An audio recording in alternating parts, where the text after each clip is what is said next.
যে দেহের ভিতরে কোরআন নাই, সারা বাড়িতে যা থাকে, পুরো বাড়িতে যা থাকে, বিরাট বাড়িতে যা থাকে, যে দেহে কোরআন নাই সেই দেহের মধ্যে তাই থাকে। আজ দেখুন বাংলাদেশের শিক্ষাঙ্গনে কলেজ ইউনিভার্সিটিগুলিতে কোরআন পড়ানো হয় না, বলেন ঠিক কিনা? আমাদের বিশ্ববিদ্যালয়গুলিতে কোরআন পড়ানো হয়, তাফসীর পড়ানো হয়, হাদিস পড়ানো হয়।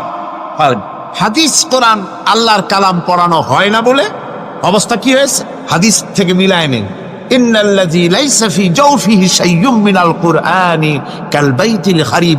কোরআন নাই তো সারা বাড়ি, কোরআন নাই তো কি আছে? যে ঘরের মধ্যে মানুষ নাই, উল্লুক থাকে, ভাল্লুক থাকে, শয়তান থাকে, তেলাপোকা থাকে, সারপোকা থাকে, হিংস্র প্রাণী ভরপুর থাকে। যে শিক্ষা প্রতিষ্ঠানে কোরআন পড়ানো হয় না সেখানেও সন্ত্রাসীরা বাস করতে পারে, ভালো মানুষ টিকতে পারে না।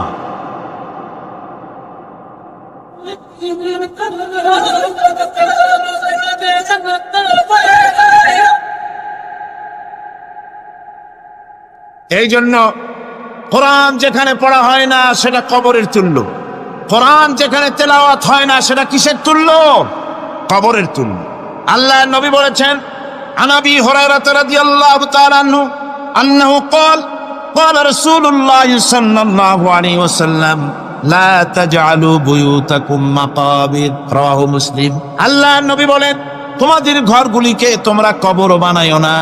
অর্থাৎ যে ঘরের মধ্যে কোরআনে কারীম তেলাওয়াত হয় না সেটা কবরের সমতুল্য। কবরের সমতুল্য। আগে আমাদের ঘর সমূহে যখন ছোট ছিলাম তখন দেখতাম ঘরে ঘরে কোরআন তেলাওয়াত হতো, ঠিক না? প্রত্যেকটা ঘরের জানালা দিয়া সকালবেলায় আওয়াজ আসতো, আউযু বিল্লাহি মিনাশ শাইতানির রাজিম, বিসমিল্লাহির রাহমানির রহিম। তেলাওয়াতের আওয়াজ ভেসে আসে। আজ আর এই অবস্থা নাই। আজ ভদ্রলোকের বাড়ির সামনে দিয়ে হেঁটে যাবেন, সকালবেলা কিসের তেলাওয়াত? জনমের ঘুম ঘুমায়, পাইকারি দরে ঘুমায়, ফজরের নামাজ নাই। শহরের অবস্থা, অধিকাংশ বাড়িতে ফজরের নামাজ হয় না। ডিসেন্টিনার মাধ্যমে, আগে তো শুধু বাংলাদেশের ছবি, ডিসেন্টিনার মাধ্যমে সারা পৃথিবীর শয়তানি আর বদমাশি ঘরে বসে গেলা যায়। উপকারিতা এবং অপকারিতা দুটোই আছে। নিউজ দেখা যায়, সাথে সাথে আবার নিউজের সাথে আরো বাজে কিছু দেখা যায়। এগুলো দেখতে দেখতে রাত শেষ হয়ে আসে, ঘুমায় জনমের মতো, এক ঘুমে বেলা 9টা আর 10টা। কিসের ফজরের নামাজ আর কি এর কোরআন শরীফ তেলাওয়াত কর। এরপরে উঠলো 9-10টার সময়, উঠে তারপরে গানের মাস্টার এসে গেছে। তখন ইতিমধ্যেই গানের মাস্টার এসে গেছেন। কি দুর্ভাগ্যজনক সত্য কথা, ইংরেজি যে টিচার পড়ান, অঙ্ক যে টিচার করান, সপ্তাহে 3 ঘন্টা পড়াবেন, বেতন 2500 টাকা। আর প্রতিদিন সকালবেলা এসে যদি কোনো মুসলমান কোনো একজন মৌলভী সাহেব, হাফেজ সাহেবকে রাখেন কোরআন তেলাওয়াত করাবার জন্য, কোরআন পড়াবার জন্য সন্তানকে, প্রতিদিন আসতে হবে, প্রতিদিন 2 ঘন্টা পড়াতে হবে, আর মাসের শেষে বেতন 500 টাকা। কোরআনে কারীমের সাথে এই এই আচরণ। ও, আমি বেশি বলে ফেলেছি। যাদের অভিজ্ঞতা আছে তারা বলছেন 200 টাকা। এরপরে অঙ্ক ইংরেজি তো কাজে লাগে, ভালো কথা। তারপরে গানের মাস্টার আসছেন, তিনি শেখাবেন কি? রবীন্দ্রসঙ্গীতের প্যানপ্যানানি, যা শুনলে পরে কানে ময়লা জমে যেতে পারে, যে গান শুনলে জীবিত মানুষ মৃত্যু হয়ে যায়। নজরুলের কথা শেখানো হবে না, তাহলে সেটা হবে সাম্প্রদায়িকতা। গানের মাস্টারকে, নাচের মাস্টারকে 5,000 টাকা, 10,000 টাকা পর্যন্ত বেতন দেওয়া হয়। এ জাতির জন্য আল্লাহর রহমত কেমনে আসবে? কি কারণে আসবে? কোরআনের সাথে এই বেয়াদবি আমরা করেছি। ঘরগুলিকে, আজকে আমাদের ঘরগুলিকে আমরা কবরস্থানে পরিণত করে দিয়েছি। কোরআন তেলাওয়াত হচ্ছে। আমার বন্ধুগণ, কোরআন তেলাওয়াত করুন, বেশি বেশি তেলাওয়াত করুন, ঘরকে জীবিত করুন, সন্তানকে তেলাওয়াত করান, আপনি নিজেও তেলাওয়াত করুন। কোরআনে কারীম যারা তেলাওয়াত করবেন তাদের সম্পর্কে আল্লাহর নবী বলেন, মান ক্বারাআল কুরআনা ফাস্তাজহারাহু ফাহাল্লা হালালাহু ওয়া হারামা হারামাহু আদখালাহুল্লাহুল জান্নাহ। আল্লাহর নবী বলেন, যে ব্যক্তি কোরআন শরীফ তেলাওয়াত করবে এবং কোরআনের হালাল অনুযায়ী হালালকে মেনে চলবে, হারাম অনুযায়ী হারাম থেকে ফিরে থাকবে, এরকম কোরআনের উপরে যে তেলাওয়াত করবে আর আমল করবে, আল্লাহ রাব্বুল আলামিন কিয়ামতের দিন তাকে জান্নাতের ভিতরে প্রবেশ করাবেন। শুধু বেহেশতে যাবে না, ওয়াসাফাহু ফি আশরাতিন মিন আহলি বাইতিহি কুল্লুহুম কাদ ওয়াজাবাত লাহুন নার। নবীজি বলেন এই কোরআনে কারীমের বরকতে কিয়ামতের দিন ওই ব্যক্তি তার রক্ত সম্পর্কিত 10 জন আত্মীয়ের ব্যাপারে সুপারিশ করার জন্য তৌফিক পাবে আল্লাহর দরবারে। এমন 10 ব্যক্তি, সেই 10 ব্যক্তির জন্য হিসাবের পরে জাহান্নাম ওয়াজিব হয়ে গিয়েছিল। এমন 10 ব্যক্তি সম্পর্কে কোরআনের তেলাওয়াতকারী আর আমলকারী আল্লাহর দরবারে সুপারিশ করার জন্য পারমিশন পাবেন।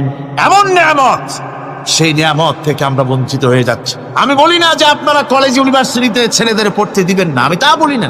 তারা কলেজ ইউনিভার্সিটিতে বিলক্ষণ পড়াশোনা করুক, কিন্তু তাদেরকে কোরআন শরীফ শিখান। লক্ষ লক্ষ টাকা খরচ করলেন ছেলের পেছনে, কিন্তু কোরআন শিখালেন না। আপনি মরে গেলে আপনার জানাজাটা পড়বে, এই তৌফিকও সে পেল। জানাজার ইমামতি তো দূরের কথা, জানাজার নিয়ত জানে না, পাক পবিত্রতা জানে না।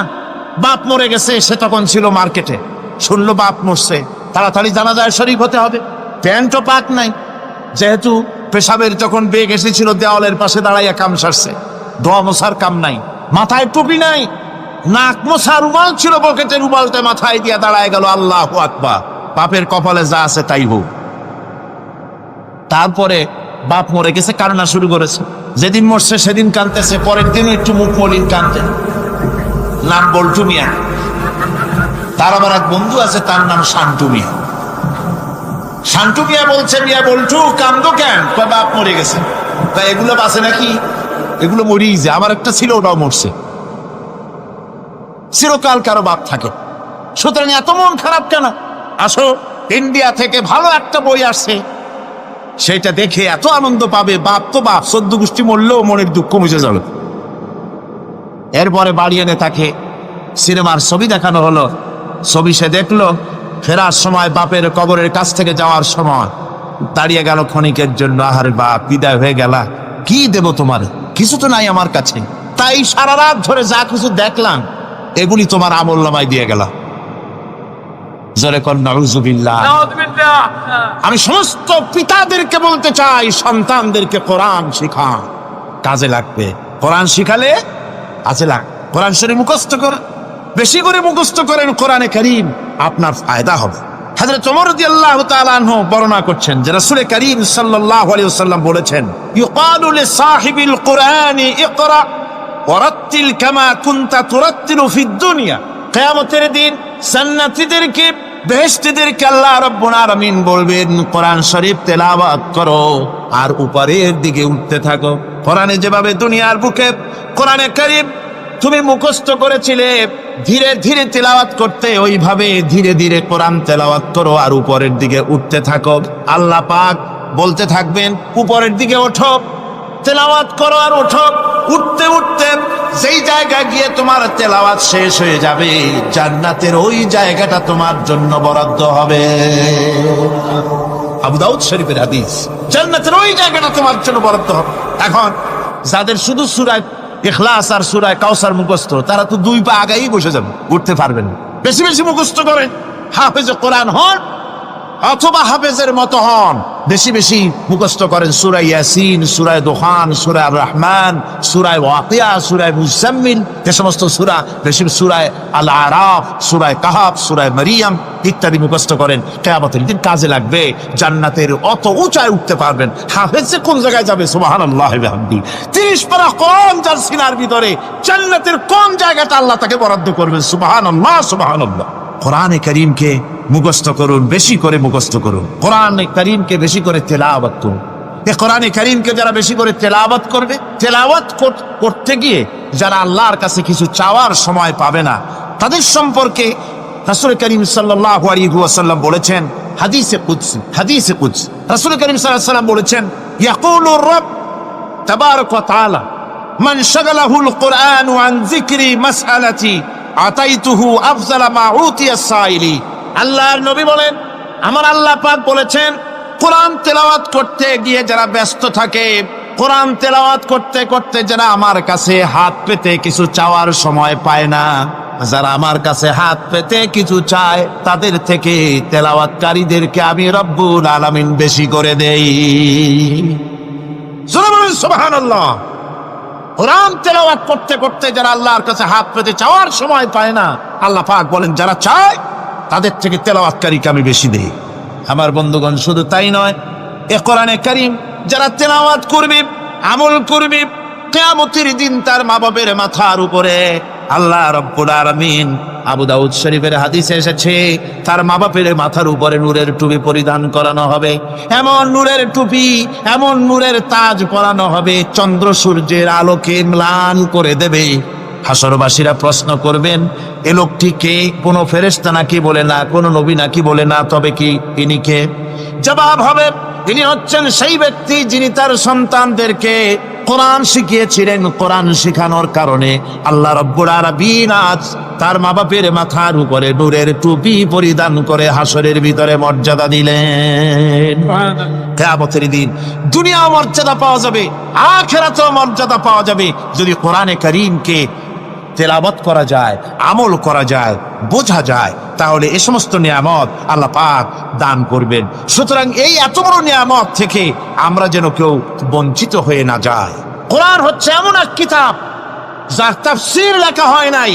পৃথিবীতে এমন কোনো ভাষা নাই, পৃথিবীর উল্লেখযোগ্য সবগুলি ভাষায় কোরআনে কারীমের তাফসীর লেখা হয়েছে, কিন্তু কোন মুফাসসির আজ পর্যন্ত কথা বলেন নাই যে আমি যে তাফসীর লিখছি এর চাইতে ভালো তাফসীর আর কেউ লিখতে পারেও না আর পারবেও না, এটা শেষ, আর তাফসীর লেখা লাগবে না। এ কথা কেউ বলতে পেরেছে? জোরে বলেন, পেরেছে? পারে নাই। তার কারণ কি? আল্লাহ রাব্বুল আলামিন বলেন, قُلْ لَوْ كَانَ الْبَحْرُ مِدَادًا لِكَلِمَاتِ رَبِّي لَنَفِدَ الْبَحْرُ قَبْلَ أَن تَنفَدَ كَلِمَاتُ رَبِّي وَلَوْ جِئْنَا بِمِثْلِهِ مَدَدًا। আল্লাহ পাক বলেন, নবী আপনি বলুন, আমার রবের কথাগুলি লেখার জন্য যদি সমুদ্রের পানিগুলি, সমুদ্রের সমস্ত পানিগুলি যদি কালিতে পরিণত হয়ে যায়, আর আমার রবের কথাগুলি যদি লেখা শুরু হয়ে যায়, আমার রবের কথাগুলি লেখার পূর্বে সমস্ত সমুদ্রের পানিগুলি শেষ হয়ে যাবে। তারপরে যদি আবার সমুদ্র ভরে দেওয়া হয়, আরো যদি লেখা হয়, তবুও আমার রবের কথা লেখা শেষ হবে না। আল্লাহ রাব্বুল আলামিন বলেন, وَلَوْ أَنَّ مَا فِي الْأَرْضِ مِنْ شَجَرَةٍ أَقْلَامٌ وَالْبَحْرُ يَمُدُّهُ مِنْ بَعْدِهِ سَبْعَةُ أَبْحُرٍ مَا نَفِدَتْ كَلِمَةُ اللَّهِ। আল্লাহ রাব্বুল আলামিন বলেন, মা নাফিদাত কালিমাতুল্লাহ।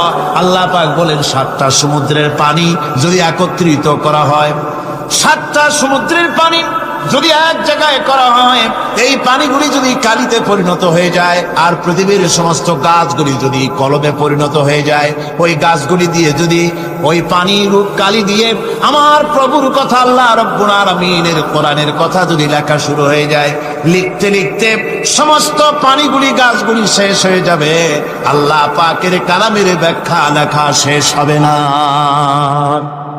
মা নাফিদাত কালিমাতুল্লাহ, আল্লাহর কথা লেখা শেষ হবে না। এত বড় বিরাট আজিম কিতাব আল্লাহ পাক আমাদেরকে দান করেছেন, সুবহানাল্লাহ করেন।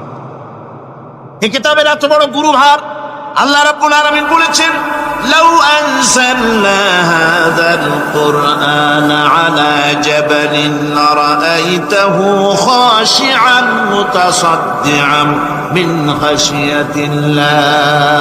আমি যদি এই কোরআনকে পর্বতের উপরে নাযিল করতাম, তাহলে তুমি দেখতে পেতে আমার ভয় ভীত সন্ত্রস্ত হয়ে পাহাড়গুলো চূর্ণ বিচূর্ণ হয়ে যেত।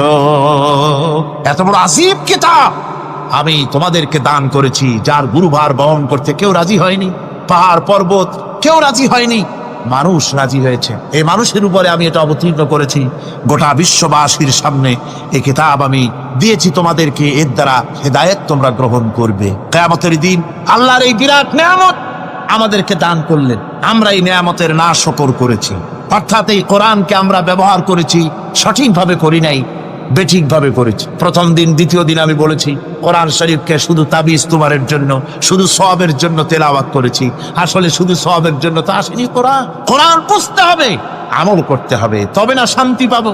আপনি যদি কোরআন হচ্ছে মানুষের জীবন সমস্যার সমাধানের গ্রন্থ। ওষুধ খেলে রোগ ভালো হয়। ওষুধ খেলে কি হয়? কেউ যদি সকাল বেলায় তসবিহ হাতে নিয়ে 500 বার পড়ে ওষুধ ওষুধ ওষুধ 500 বার পড়লে রোগ কি ভালো হবে? বরং রোগ আরো বাড়তে পারে। চিল্লে কি চিল্লে? শীতের জন্য লেপ গায়ে যায় না দিয়া কেউ যদি চিল্লাইতে থাকে, জিকির করে লেপ্ত শোক লেপ্ত শোক লেপ্ত শোক, শীত কি বন্ধ হবে নাকি? পানির পিপাসায় ছটফট করে মানুষ যদি চিল্লায় পানি পানি পানি পানি পানি, পানির পিপাসা আরো বাড়বে। তাহলে কি বোঝা গেল? পিপাসা লাগলে পানি পান করতে হবে, শীত লাগলে কম্বলটা গায়ে দিতে হবে, রোগ হলে ওষুধটা খেতে হবে, তাহলে সব সমস্যার সমাধান হবে। অনুরূপ ভাবে আমরা শুধু কোরআনে কারীমকে তেলাওয়াত করি সবের নিয়তে, তার হুকুমগুলি জীবনের উপরে আমল করি না বলে আজকের জীবন আমাদের বিপর্যস্ত হয়েছে। ব্যক্তিতে, পরিবারে, রাষ্ট্রে শান্তি নাই, কোথাও শান্তি নাই এই কারণে। আর কিয়ামতের দিন রাসূল আসামি করবেন তাদেরকে যারা কোরআন অমান্য করেছে। রাসূল হবেন বাদী। বাদী হবেন কে? যারা বলেন কে বাদী হবে? রাসূল। আসামি হবে কারা? যারা কোরআন ছেড়ে দিয়েছে। আল্লাহ রাব্বুল আলামিন বলেন وقال الرسول يا رب إن قومي اتخذوا هذا القرآن مهجورا। কিয়ামতের দিন রাসূল আল্লাহর দরবারে ফরিয়াদ করবেন, আয় আমার রব, আয় আমার আল্লাহ তাআলা, এই সমস্ত লোকগুলি তোমার কালামকে, তোমার কোরআনকে অপ্রয়োজনীয় জিনিস বলে তারা পরিত্যাগ করেছিল। কোরআনকে অপ্রয়োজনীয় মনে করেছে, কোরআনের সাথে ঠাট্টা করেছে, বিদ্রুপ করেছে, কোরআন শিক্ষা ভিক্ষার ঝুলি, শেখার বুলি মনে করেছে। কোরআনের কোনো মূল্য দেয় নাই, কোরআনের কোনো দাম দেয়নি, কোরআনের সাথে ঠাট্টা করেছে, কোরআনের আইনের সাথে ঠাট্টা করেছে, বিদ্রুপ করেছে। আমাদের দেশে শিক্ষাবিদ, চিন্তাবিদ, বুদ্ধিজীবী নাম ধরনের নামধারী এক শ্রেণীর লোকেরা কোরআনের সাথে সরাসরি বেয়াদবি করেছে। আহমদ শরীফ বলেছে পরকাল নাই, আল্লাহ বলছেন পরকাল আছে।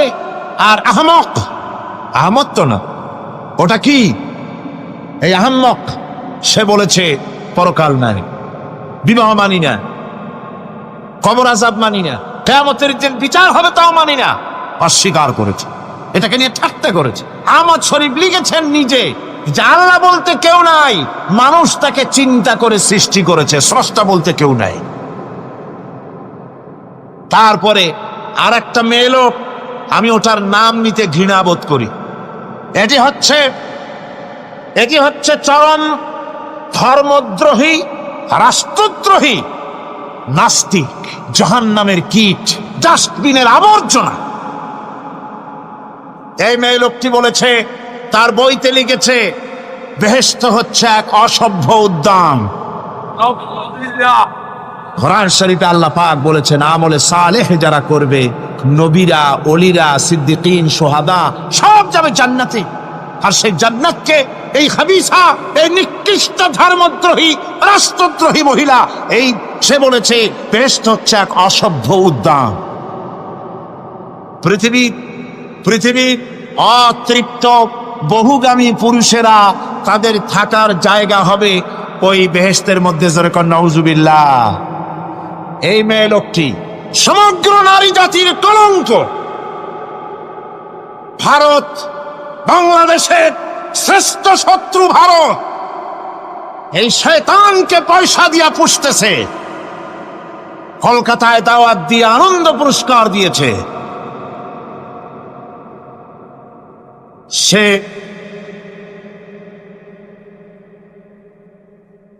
তার বইয়ের মধ্যে, কত বড় নির্লজ্জ মেয়ে, বইয়ের মধ্যে লিখছে, বাসে বসে আমি যখন দেখি ছেলেরা পেশাব করার জন্য বাস থামলি বাসের থেকে নেমে দেওয়ালের পাশে গিয়ে প্যান্টের বোতাম খুলে পেশাব করে, আর মেয়েরা চুপ করে বসে থেকে পেশাবের যন্ত্রণা নিয়ে কষ্ট পায়, আমি আনন্দ পাবো সেই দিন যেদিন মেয়েরাও বাস থেকে নেমে দেওয়ালের পাশে দাঁড়িয়ে পেশাব করতে পারবে। এটা কি একটা মানুষ? জানোয়ার, অসভ্য জানোয়ার একে জন্ম দিয়েছে, আল্লাহ ভালো জানে। আমার বন্ধুগণ, তার অসভ্যতার শেষ নাই। কোরআন নিয়ে ঠাট্টা করেছে, বলেছে আমার মা রাতের বেলায় ঝুলে ঝুলে সূরা ইয়াসিন পড়ে, আমি চিন্তা করি যে কত বাজে কাম করতেছে সে। বলছে আল্লাহ পাক কোরআনের মধ্যে পুরুষকে বেহেশতের হুরিদের কাঁচা মাংসের লোভ দেখাইয়া মদ খাওয়াবার লোভ দেখিয়ে তাদেরকে নামাজ রোজা করার জন্য বাধ্য করতেছে। বেহেশতে কি শরাব, বেহেশতে কি মদ পান করানো হবে?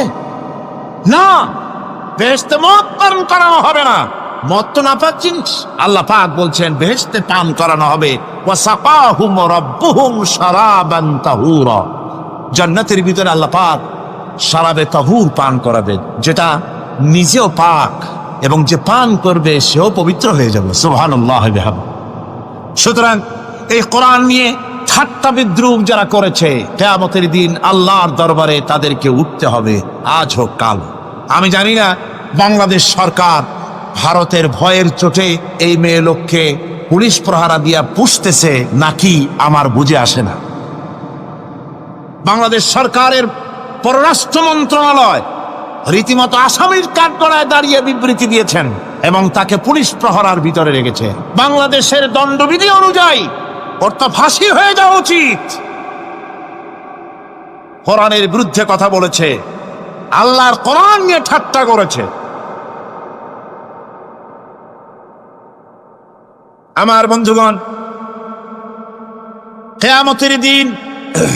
কিয়ামতের দিন যখন এরা উপস্থিত হবে আল্লাহর দরবারে, আল্লাহ রাব্বুল আলামিন কোরআনের সাথে যারা ঠাট্টা করেছে, বিদ্রুপ করেছে, কোরআনের আইনকে নিয়ে যারা ঠাট্টা বিদ্রুপ মজাক উড়াইছে, কিয়ামতের দিন তাদেরকে বলা হবে ওয়াকিলাল ইয়াউমা নানসাকুম কামা নাসিতুম লিকা ইয়াউমিকুম হাদা। কিয়ামতের দিন আল্লাহ রাব্বুল আলামিন কোরআনের ঠাট্টাকারী, কোরআনের বিদ্রুপকারী, কোরআনের আইনের অমান্যকারীদেরকে বলবেন আমি আজকে তোমাদের ভুলে গেলাম, যেমন করে তোমরা এই দিনে আমার সঙ্গে সাক্ষাৎকারের কথা ভুলে গিয়েছিলে। তোমরা যেমন আমার আজকের এই কিয়ামতের দিনের কথা যারা ভুলে গিয়েছিলে, আজকে আমিও তোমাদেরকে ভুলে গেলাম। এরপরে কি হবে? ওয়ামাওয়াকুমুন নার ওয়ামা লাকুম মিন নাসিরিন। আল্লাহ পাক বলেন এরপরে এদের জায়গা হবে জাহান্নাম, আর এদের সাহায্যকারীও কেউ থাকবে না, জাহান্নামে চিরকাল থাকতে হবে। এটা এই জন্যে যে তারা আল্লাহর কোরআনের সঙ্গে ঠাট্টা করেছে, বিদ্রুপ করেছে, কোরআনের আইন মানে নাই, কোরআনের আইনকে অমান্য করে চলেছে। এই জন্য কিয়ামতের দিন আল্লাহ রাব্বুল আলামিন তাদেরকে শাস্তি প্রদান করবেন। কোরআন পৃথিবীর বুকে আল্লাহ নাজিল করেছেন, শুধু তেলাওয়াত করবেন ঝুলে ঝুলে, এই জন্য নয়। কি জন্য নাজিল হলো? এবার উদ্দেশ্য শুনুন। আল্লাহ পাক বলেন আর রহমান আল্লামাল কোরআন। আল্লাহ রাব্বুল আলামিন তিনি হলেন এমন দয়াবান, এমন রহমান, যিনি কোরআন শিখালেন। কি কারণে শিখালেন? কোরআন নাজিলের উদ্দেশ্য কি? আল্লাহ পাক বলেন ইন্না আনসালনা ইলাইকাল কিতাবা বিল হাক্কি লিতাহকুমা বাইনান নাসি বিমা আরাকাল্লাহ। আল্লাহ পাক বলেন এই কিতাব আমি আপনার প্রতি অবতীর্ণ করেছি এই জন্যে যাতে করে আপনি আল্লাহর প্রদর্শিত এই বিধান অনুযায়ী মানুষের উপরে বিচার ফয়সালা করতে পারেন। মানুষের উপরে আইন চলবে আল্লাহ। কার আইন? জোরে বলেন কার আইন? আলা লাহুল খালক ওয়াল আমর। সৃষ্টি যার, আইন চলবে কার? আল্লাহ পাক বলেন এই জন্য নাজিল করলাম, কোরআন নাজিল করেছে যাতে করে কোরআনের আইন দিয়ে বিচার ফয়সালা করতে পারেন, সেই জন্যই কোরআন নাজিল করলাম। আসলে আল্লাহ নবীর এই পৃথিবীতে আগমনের উদ্দেশ্য ওটাই ছিল। হুয়াল্লাযী আরসালা রাসূলাহু বিল হুদা ওয়া দীনিল হক লিইয়ুযহিরাহু আলাদ-দীনি কুল্লিহি ওয়া কাফা বিল্লাহি শাহীদা। আল্লাহ রাব্বুল আলামিন বলেন আমি আমার রাসূলকে দ্বীনে হক, সত্যের বিধান সহকারে দুনিয়ায় প্রেরণ করেছি। লিইয়ুযহিরাহু আলাদ-দীনি কুল্লিহি আয় লিইয়ুগলিবাহু আলা সাইরিল আদিয়ান। সমস্ত আদিয়ানে বাতিলের উপরে আমার দ্বীনকে বিজয়ী করে দেওয়ার জন্য আমি রাসূলের কাছে কিতাব সহকারে তাকে অবতীর্ণ করেছি। এ দায়িত্ব শুধু মুহাম্মদ সাল্লাল্লাহু আলাইহি ওয়াসাল্লামের ছিল না, দুনিয়ার উপরে আল্লাহর দ্বীন কায়েম করা, আল্লাহর বিধান অনুযায়ী মানুষের বিচার ফয়সালার দায়িত্ব শুধু মুহাম্মদ সাল্লাল্লাহু আলাইহি ওয়াসাল্লামের ছিল না, সমস্ত নবীদের ছিল। কাদের ছিল? সব নবীদের ছিল। فبعث الله النبيين مبشرين منذرين وأنزل معهم الكتاب بالحق ليحكم بين الناس। আল্লাহ পাক বলেন, সমস্ত নবীদের কাছে আমি কিতাব অবতীর্ণ করেছি এই জন্যে যে তারা সহজ এবং সোজা পথে যারা চলতে চায় তাদেরকে তিনি সুসংবাদ দিবেন, আর বাঁকা পথে যারা চলবে তাদেরকে তিনি জাহান্নামের ভীতি প্রদর্শন করবেন। আর আমি তার উপরে যে কিতাব অবতীর্ণ করেছি এই কিতাব দিয়ে জনগণের উপরে বিচার ফয়সলা করবে, আইন চলবে আল্লাহর কিতাব দিয়ে। আইন চলবে কি দিয়ে? আল্লাহর কিতাব দিয়ে। আল্লাহর কিতাব অনুযায়ী জনগণকে পরিচালিত করবেন। এই জন্য আমি এই কোরআনকে নাজিল করেছি, অতীত এই কিতাবগুলি নাজিল করেছি। قل يا أيها الناس قد جاءكم الحق من ربكم। আল্লাহ পাক বলেন, নবী আপনি বলে দেন, আপনি বলুন, হে মানব সকল, আল্লাহর পক্ষ থেকে তোমাদের জন্য মহাসত্য এসেছে। এই মহাসত্য যদি অনুসরণ করো তোমাদের জন্য কল্যাণকর হবে। ওমান দাল্লা ফাইন্নামা ইয়াদুল্লু আলাইহা। আর যদি কোরআনকে অমান্য করো, আল্লাহর কিতাবকে অমান্য করো, তাহলে তোমাদের জন্য অকল্যাণ হবে। আজ আপনারা বলেন, আল্লাহর কিতাবের আইন কি আমাদের দেশে চলে? কোরআনের আইন কি চলে? চলে না। কোরআনের আইন চলে না। আমরা কি খুব শান্তিতে আছি? খুব আরামে আছি? শ্রমিকরা তাদের শ্রমের মূল্য পায়, কৃষক তার উৎপাদিত পণ্যের সঠিক দাম পায়, নারী তার সতীত্বের মর্যাদা পায়। জনগণ কি আরামে ঘুমাতে পারে? না, জনগণ রীতিমতো দুবেলা পেট পুরে সমস্ত জনগণ খেতে পারে। এর একমাত্র কারণ হচ্ছে কোরআনের আইনকে অমান্য করা হয়েছে। ভালো করে কান পেতে শুনুন, আল্লাহ রাব্বুল আলামিন কোরআনে কারীমের মধ্যে পরিষ্কার করে বলেছেন, ওয়ামান লাম ইয়াহকুম বিমা আনজালাল্লাহু ফাউলাইকা হুমুল কাফিরুন। যারা নাকি আমার দেওয়া বিধান অনুযায়ী, কোরআন অনুযায়ী যারা বিচার ফয়সলা করে না, ফাউলাইকা হুমুল কাফিরুন, ফাউলাইকা হুমুজ জালিমুন, ফাউলাইকা হুমুল ফাসিকুন। যারা আমার দেওয়া বিধান অনুযায়ী বিচার ফয়সলা করে না তারা কাফির, তারা জালিম, তারা ফাসিক। সুতরাং এর ভিতরে এই জুলমের মধ্যে জালিমদের অন্তর্গত, ফাসিকদের অন্তর্গত হয়ে বাংলাদেশের বহু মুসলমান, পৃথিবীর বহু এলাকার মুসলমান এর মধ্যে লিপ্ত হয়ে আছে। কোরআনের আইন চালু না করলে পরে, কোরআনের আইন না মানলে পরে জালিম হতে হবে, কাফির হতে হবে, ফাসিক হতে হবে। অর্থাৎ যতখানি না মানবেন ততখানি এই বিশেষণে বিভূষিত হতে হবে। এক শ্রেণীর লোক আছে যারা বলে বেড়ান ধর্ম আর রাজনীতি আলাদা। বলেন কিনা? জোরে বলেন, বলে কিনা? ধর্ম আর রাজনীতি আলাদা। তারা বলেন আমরা ধর্ম নিরপেক্ষ থাকতে চাই। তারা কি থাকতে চায়? ধর্ম নিরপেক্ষ থাকতে চায়। কোরআনে কারিমে এই ধর্ম নিরপেক্ষবাদীদের ব্যাপারে কোরআন কি বলছে শুনুন। আল্লাহ রাব্বুল আলামিন বলেন, আলাম তারা ইলাল্লাযীনা ইয়াজউমুনা আন্নাহুম আমানু বিমা উনজিলা ইলাইকা ওয়া মা উনজিলা মিন ক্বাবলিক।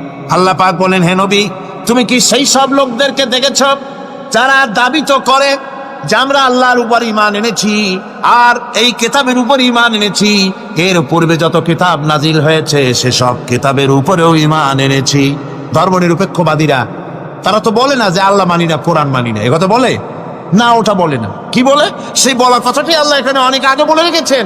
ওরা বলে যে আমরা অবশ্যই আল্লাহকে মানি, আল্লাহর কিতাব মানি, এর পূর্বে যত কিতাব নাজিল হয়েছে সেগুলোও মানি, তবে ইউরিদুনা আইয়াতাহাকামু ইলাত তাগুত। তারা চায় তাদের জীবনের সমস্ত সমাধান সমস্যার জন্য তাগুতের কাছে যেতে চায়। তাগুতকে, আল্লাহকে বাদ দিয়ে তারা যেতে চায় কোথায়? তাগুতের কাছে। জোরে বলেন, কিসের কাছে যেতে চায়? তাগুতের কাছে। তাগুত বলে কারে? তাগুত বলা হয় যে নিজে আল্লাহর আইন মানে না এবং অপরকেও আল্লাহর আইন অমান্য করতে বাধ্য করে, তাকে বলা হয় তাগুত। ওরা বলে ধর্ম আর রাজনীতি আলাদা। কোরআন মানি কিন্তু কোরআনের আইন মানি না। ওরা কোরআন মানে ঠিকই, বলে যে কোরআন মানি, কিন্তু কোরআনের আইন মানে। তাহলে এ মানি বলার অর্থটা কি? এর মূল্যটা কোথায়? কোরআন যদি মানো তো কোরআন বলেছে সুদ খেও না, আমাদের দেশে সুদ চলছে না? কোরআন বলেছে বিবিকে পর্দায় রাখো, পর্দায় কি রাখা হচ্ছে? কোরআন বলেছে ওজনে কম দিও না, তা কি মানা হচ্ছে? কোরআন বলেছে আমার আইন দিয়ে দেশ শাসন করো, তা কি করা হচ্ছে?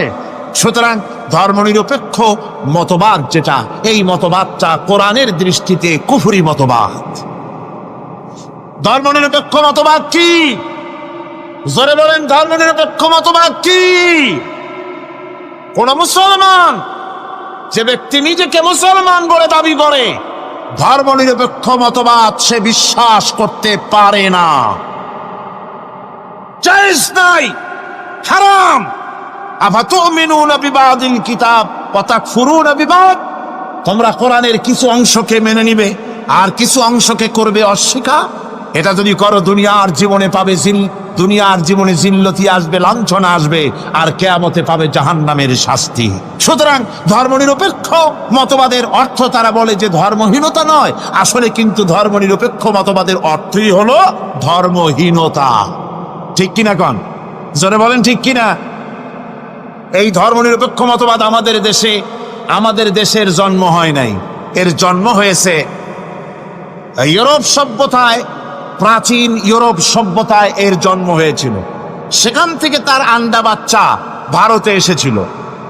ভারত থেকে এই আন্ডা বাচ্চার কিছু অংশ 1972 সালে তদানীন্তন সরকারের মাথার উপরে ভারত চাপিয়ে দিয়েছিল। সেই ধর্মনিরপেক্ষ মতবাদ 1972 সনের সংবিধানে লেখা হলো, কিন্তু 1982 সনে যখন সংবিধান আবার অ্যামেন্ডমেন্ট করা হলো, তখন ধর্মনিরপেক্ষতার কপালে ঝাঁটা মেরে বিদায় করা হয়েছে। বাংলাদেশে ধর্মনিরপেক্ষ মতবাদ চলতে পারে না। ধর্মনিরপেক্ষ মতবাদের কথা আমাদের দেশে তারাই বলে যারা 72 সনে ক্ষমতায় ছিলেন। তারা ধর্মের সাথে কি ব্যবহার করেছেন আমরা ভুলে যাই নাই, আপনারা ভুলে গেছেন। 1972 সনে দেশের সমস্ত বিশ্ববিদ্যালয়ের মনোগ্রাম থেকে ইকরা বিস্মি রাব্বিকাল্লাযী খালাক রাব্বি জিদনি ইলমা, কোরআনে কারীমের আয়াতকে বিদায় করে দেওয়া হয়েছিল। শাসনতন্ত্রের শিরোনামে বিসমিল্লাহকে গ্রহণ করা হয় নাই। শুধু তাই নয়, কোরআনে কারীম যেখানে তেলাওয়াত করা হয়, তখনকার সময় রেডিওতে, টেলিভিশনে, ওই 72 থেকে 3 বছর, এবং এখনো সেই দলটি মিটিং করতে গিয়ে, কোনো জায়গায় কিছু করতে গিয়ে, আগে কোরআন শরীফ, তারপরে গীতা, তারপরে বাইবেল, এগুলি হচ্ছে মুনাফিকের লক্ষণ। কিসের লক্ষণ? যেখানে যেই টেবিলে, যেই মঞ্চে কোরআন তেলাওয়াত হয়, বাইবেল গীতা পড়া হারাম, পড়া হতে পারে না। কোরআনের চাইতে শ্রেষ্ঠ কিতাব আল্লাহর দুনিয়া আছে? সমস্ত কিতাবকে রাত করেছে কোরআন। হযরত ওমর রাদিয়াল্লাহু তাআলা রাসূল করিম সাল্লাল্লাহু আলাইহি ওয়াসাল্লামের কাছে গিয়ে তাওরাতের একটা পাতা পড়তেছি। হযরত আবু বকর রাদিয়াল্লাহু তাআলা সেখানে চলে এলেন, এসে দেখেন রাসূল করিম সাল্লাল্লাহু আলাইহি ওয়াসাল্লামের চেহারা মোবারক লাল হয়ে গিয়েছে গোসায়। হযরত আবু বকর বললেন, ওমর, তুই যদি এর থেকে মরে যেতিস, তুই যদি এর থেকে মরে যেতিস, তুই যদি এর থেকে মরে যেতি। 3 বার বললেন। হযরত ওমর শিউরে উঠলেন, হতচকিত হয়ে উঠলেন। আবু বকর আমাকে মরার কথা বলছেন কেন? তিনি তাকিয়ে দেখেন রাসূল করিম সাল্লাল্লাহু আলাইহি ওয়াসাল্লামের চেহারা মোবারক গোসায় লাল হয়ে। হযরত ওমর বলছেন, ইয়া রাসূলুল্লাহ, আমার এবং আমার পিতা মাতার জীবন আপনার কদম মোবারকে উৎসর্গ হয়ে যা। আমি অপরাধ করেছি, কি অন্যায় করেছি হুজুর আমাকে? হুজুর বলছেন, ওমর, তুমি যে তাওরাতের পাতা আমার সামনে পড়তেছো, এই তাওরাত যার উপরে নাজিল হয়েছিল, সেই মুসা আলাইহিস সালাম যদি আজকে বেঁচে থাকতেন, তাহলে আমার উম্মতের ভিতরে শামিল হয়ে যাওয়া তার জন্য ফরজ হয়ে যেত। অতীতের সমস্ত কিতাবকে রদ করা হয়েছে, সমস্ত শরিয়াতকে বন্ধ করা হয়েছে। সুতরাং কোন মুসলমানের প্ল্যাটফর্মে যেখানে কোরআন তেলাওয়াত হয়, বেদ, বাইবেল, গীতা পড়া হারাম সেখানে। এই মুনাফিকরা তাও করে থাকে। আমার মুসলমান ভাইয়েরা, নজরুল ইসলাম কলেজের ইসলাম শব্দ বাদ দিয়ে নজরুল কলেজ করা হয়েছিল। সলিমুল্লাহ মুসলিম হলের মুসলিম শব্দ বাদ দিয়ে শুধু সলিমুল্লাহ হল করা হয়েছিল। তার মানে ধর্ম এদের কলিজায় আগুন জ্বালিয়ে দেয়। ইসলামের নাম বরদাস্ত হয় না, কোরআনের নাম বরদাস্ত হয়। আর বরদাস্ত হয়নি বলেই আল্লাহ পাক তার ইন্তেকাম নিয়েছে। আমার বক্তব্য হচ্ছে, কোরআনে কারীম পৃথিবীতে এসেছে শাসন করতে দুনিয়াকে। তার মধ্যে রয়েছে রাজনীতি, অর্থনীতি, সব। এই বিচার ফয়সালা কোরআন থেকে যারা গ্রহণ করে না, রাসূলকে যারা বিচারক মানে না তাদের সম্পর্কে আল্লাহ পাক কি বলছেন শুনুন। ফালা ওয়া রাব্বিকা লা ইউমিনুনা হাত্তা ইউহাক্কিমুকা ফীমা শাজারা বাইনাহুম থুম্মা লা ইয়াজিদু ফী আনফুসিহিম হারাজাম মিম্মা কাদাইতা ওয়া ইউসাল্লিমু তাসলিমা। আল্লাহ রাব্বুল আলামিন বলেন ফালা ওয়া রাব্বিক, কখনো নয় হে নবী, আপনার রবের কসম, কখনোই নয় ওরা মুমিন নয় যারা নাকি তাদের জীবনের সব কিছুর ব্যাপারে যতক্ষণ পর্যন্ত আপনাকে বিচারক না মানে, আপনার দেওয়া ফয়সালাকে গ্রহণ না করে, এবং আপনি বিচার করার পর ফয়সালা দেওয়ার পরে এটার উপরে দ্বিধাহীন চিত্তে মেনে যতক্ষণ না নিবে ততক্ষণ পর্যন্ত তারা যত ঈমানের দাবি করুক তারা আসলে মুমিন না। এ ফতোয়া কার? এ ফতোয়া কার? আল্লাহ রাব্বুল আলামিনের ফতোয়া। কখনো মুমিন হতে পারবে না যারা রাসূলুল্লাহকে ফয়সালাকারী হিসেবে গ্রহণ না করবে, কোরআনকে সংবিধানের উৎস হিসেবে গ্রহণ না করবে। কোরআন এসেছে আইনের কিতাব হিসেবে পৃথিবীর মানুষকে পরিচালিত করার জন্য। আজ এই কোরআনের আইন যারা মানে সেখানে শান্তি পায়, কোরআন যেখানে মানে না সেখানে শান্তি হয়। আল্লাহ পাক পরিষ্কার বলেছেন কোরআনের আইন মেনে চলো। আর যারা এই কোরআনকে অমান্য করবে তাদের শাস্তি কি হবে? আল্লাহ পাক বলেন আল্লাযীনা কাযযাবু বিল কিতাবি ওয়া বিমা আরসালনা বিহি রুসুলানা ফাসাউফা ইয়ামালুন। আল্লাহ পাক বলেন আমি যে কিতাব নাজিল করেছি এই কিতাবকে যারা মিথ্যা মনে করে, কিতাবকে যারা অস্বীকার করে, কোরআনের আইন যারা মানে না, আমি যে রাসূলের উপরে যা নাজিল করেছি সেগুলির উপরে যারা ঈমান আনে না, এগুলিকে যারা মানে না, তাদের জন্য এর পরিণতি তারা খুব শীঘ্রই টের পাবে। খুব শীঘ্রই তাদেরকে পরিণতি দেওয়া হবে। কিয়ামতের দিন তাদেরকে আল্লাহ রাব্বুল আলামিন জাহান্নামে প্রবেশ করাবেন। কোরআনের অবমাননাকারীদের জায়গা কোথায় হবে? কোথায় হবে তাদের জায়গা? জাহান্নামের ভিতরে হবে। সুতরাং আমরা কোথায় যেতে চাই? জাহান্নামে না জান্নাতে? বেহেশতে যদি যেতে চাই, দুনিয়ায় যদি শান্তি চাই এবং আখিরাতে যদি মুক্তি পেতে চাই, তাহলে আমাদেরকে কোরআনের আইনকে মানতে হবে। কিসের আইন মানা লাগবে? কোরআনের আইন মানতে হবে। কোরআনে কারীমের নাজিল হলো, আল্লাহ পাক যে কোরআন আমাদের শিখালেন, আর রহমান আল্লামাল কোরআন, যে কোরআন তিনি আমাদের শিখালেন। এই কোরআন নাজিলের পদ্ধতি ছিল মদিনা এবং মক্কা। রাসূলের মক্কি জিন্দেগিতে কিছু নাজিল হয়েছে, আর মদনী জিন্দেগিতে নাজিল হয়েছে কিছু। মক্কা শরীফে যেগুলি নাজিল হয়েছে সে সূরাগুলো ছিল তাওহীদ, রিসালাত এবং আখিরাতের উপরে নির্ভর করে। আর মদনী সূরা যেগুলি ছিল সেগুলি ফৌজদারি দণ্ডবিধি, উত্তরাধিকারী আইন, তারপরে যাকাত, অসর, যুদ্ধ, সন্ধি, বন্দি, এরপরে রয়েছে স্বরাষ্ট্রনীতি, পররাষ্ট্রনীতি, অর্থনীতি, জীবন পরিচালনার সমস্ত বিধি আর ব্যবস্থা মদনী জিন্দেগির সূরাগুলিতে, অবতীর্ণ সূরাগুলিতে আল্লাহ রাব্বুল আলামিন নাজিল করেছে। কোরআন শরীফ মানুষের সকল সমস্যার সমাধান দিয়েছে। এখানে আমি এখন তার কিছু নমুনা পেশ করছি আপনাদের সামনে, আপনাদের বোঝার জন্য যে কোরআন, অনেকে বলে যে কোরআনের তাফসীরের ভেতরে রাজনীতির আলোচনা হয়। রাজনীতি সেইটুক করি যেটুকুন আল্লাহ কোরআনে করেছেন। জোরে কোন আলহামদুলিল্লাহ। এর থেকে বালাই কিছু বলি নাকি? না। কোরআন যেটুকুন করেছে, রাসূলুল্লাহ যেটুকুন করেছে, একজন মুসলমান হিসাবে তা করা আপনার আমার জন্য কি সুন্নত, নফল? ওইটা করা কি জোরে কোন? এটা করা আমাদের জন্য ফরজ। সেই জন্য আমি কিছু নমুনা পেশ করছি আপনাদের সামনে, বুঝতে পারবেন যে কোরআন শুধু নামাজের কথা নিয়ে আসে নাই। কোরআনের মধ্যে আয়াত সংখ্যা কত? ৬,৬৬৬। এটা ঠিক না, কিছু কম আছে। ৬,০০০ কয়েক শত, ভালো করে গুনে দেখা দরকার। তো এই যে আয়াতে কারিমা যেগুলি রয়েছে এর মধ্যে মাত্র ৫০০ আয়াত হচ্ছে হুকমে শরঈ। ভালো করে শোনো, ৫০০ আয়াত আদেশ এবং নিষেধ জাতীয়। এটা করো, ওটা করো না, এটা হালাল, ওটা হারাম। এ হলো ৫০০। তো এই যদি ৫০০ হয় তাহলে বাকি ৬,০০০ কি? বাকি ৬,০০০ ইতিহাস, দর্শন, বিজ্ঞান, রাজনীতি, অর্থনীতি, সমাজনীতি, উত্তরাধিকারী আইন, পররাষ্ট্রনীতি, স্বরাষ্ট্রনীতি, মানুষের জীবনে যা দরকার, ইহকাল, পরকাল, কবর, হাসর, মিজান, সিরাত, জান্নাত, জাহান্নাম, এসব কিছু আল্লাহ পাক বাকি হাজার হাজার আয়াতের মধ্যে বলেছেন। তো ৫০০ আয়াতের পরিচিতি আমাদের জানা আছে। নামাজ, রোজা, হজ, যাকাত, হালাল, বৈধ, অবৈধ ইত্যাদি সম্পর্কে। কিন্তু বাকি আয়াতগুলিতে আমাদের জীবন পরিচালনার ব্যাপারে আল্লাহ পাকের কথা শুনুন। কিভাবে এ কথাগুলি আল্লাহ পাক আমাদের বলছেন। বিচার পদ্ধতি সম্পর্কে শুনুন।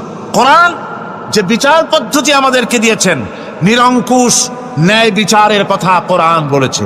কোরআন বলেছে বিচার হতে হবে কি ধরনের? ওয়াইদা হাকামতুম বাইনান নাসি আন তাহকুমু বিল আদল। কোরআন শরীফ বলেছে তোমরা যখন লোকদের মাঝে বিচার ফয়সালা করবে তখন অবশ্যই সুবিচার করবে, জাস্টিস, ন্যায় বিচার করবে। এই ন্যায় বিচার করতে গিয়ে তোমার সামনে যদি বিজাতীয় কোনো লোক আসামি হয়ে দাঁড়ায়, অমুসলিম, তখন বিচারটা কিভাবে করবে? কোরআনে কারীম বলছে ওয়ালা ইয়াজরিমান্নাকুম শানাআনু কওমিন আলা আল্লা তা'দিলু। কোন বিশেষ শ্রেণীর বিচার কাজ করতে গিয়ে, কোন বিশেষ শ্রেণী বা জাতির বিচার কার্য পরিচালনা করতে গিয়ে তাদের প্রতি বিদ্বেষ যেন তুমি যেন জুলুম করে না বসো, তখন যেন তুমি ইনসাফ করতে পারো, তাদের উপরে জুলুম করবে না। সে যদি তোমার জাতের লোক না হয়, বিচার করতেছে তুমি বিচারক হিসাবে সঠিক বিচার করবে, বিচারের মানদণ্ডকে কখনো হেলাদোলা করবে না, ভালো সুবিচার করবে। এটা হচ্ছে কোরআনে কারীমের কথা। আর আত্মীয় স্বজনের বিচার সম্পর্কে বলা হচ্ছে যে তোমরা বিচার নিয়ে, সুবিচার নিয়ে তোমরা দাঁড়াও, দণ্ডায়মান হও সুবিচার নিয়ে। মুসলমানেরা তোমরা যখন বিচার করবে তখন এই বিচার করতে গিয়ে ওয়ালাউ আলা আনফুসিকুম আবিল ওয়ালিদাইনে ওয়াল আকরাবিন, সে যদি তোমার নিজের বিরুদ্ধেও যায় বিচার, তা যদি তোমার সন্তান সন্ততি, ভাই ব্রাদার, মা বাপ ইত্যাদির বিরুদ্ধেও যদি চলে যায়, ইয়াকুন গানিয়ান আও ফাকিরান, যদি সে গরিব হয়, যদি সে ধনীও হয়, বিচারের বেলায় কোনো রকম তারতম্য করবে না, আপন হোক পর হোক, বিচার করতে হবে সঠিক। এটা কার কথা? আল্লাহর। জোরে বলেন কার কথা? পৃথিবীর কোন ধর্মগ্রন্থে কথা বলেছে? পৃথিবীর কোন জাতি কথা বলেছে? কোরআন বলেছে এই সুবিচারের কথা। সুবিচার করতে হবে বিচারের বেলায়। খবরদার আপন পর এবং কোন ধর্মের লোক এই চিন্তা করতে যেও না। কোরআনে কারীমের মধ্যে রয়েছে ফৌজদারি দণ্ডবিধি, জুডিশিয়াল ল, ফৌজদারি দণ্ডবিধি। এখানে একটা কথা বলে নিতে হয়, আল্লাহর আইন। মূল কথাটা কি? আল্লাহর আইন।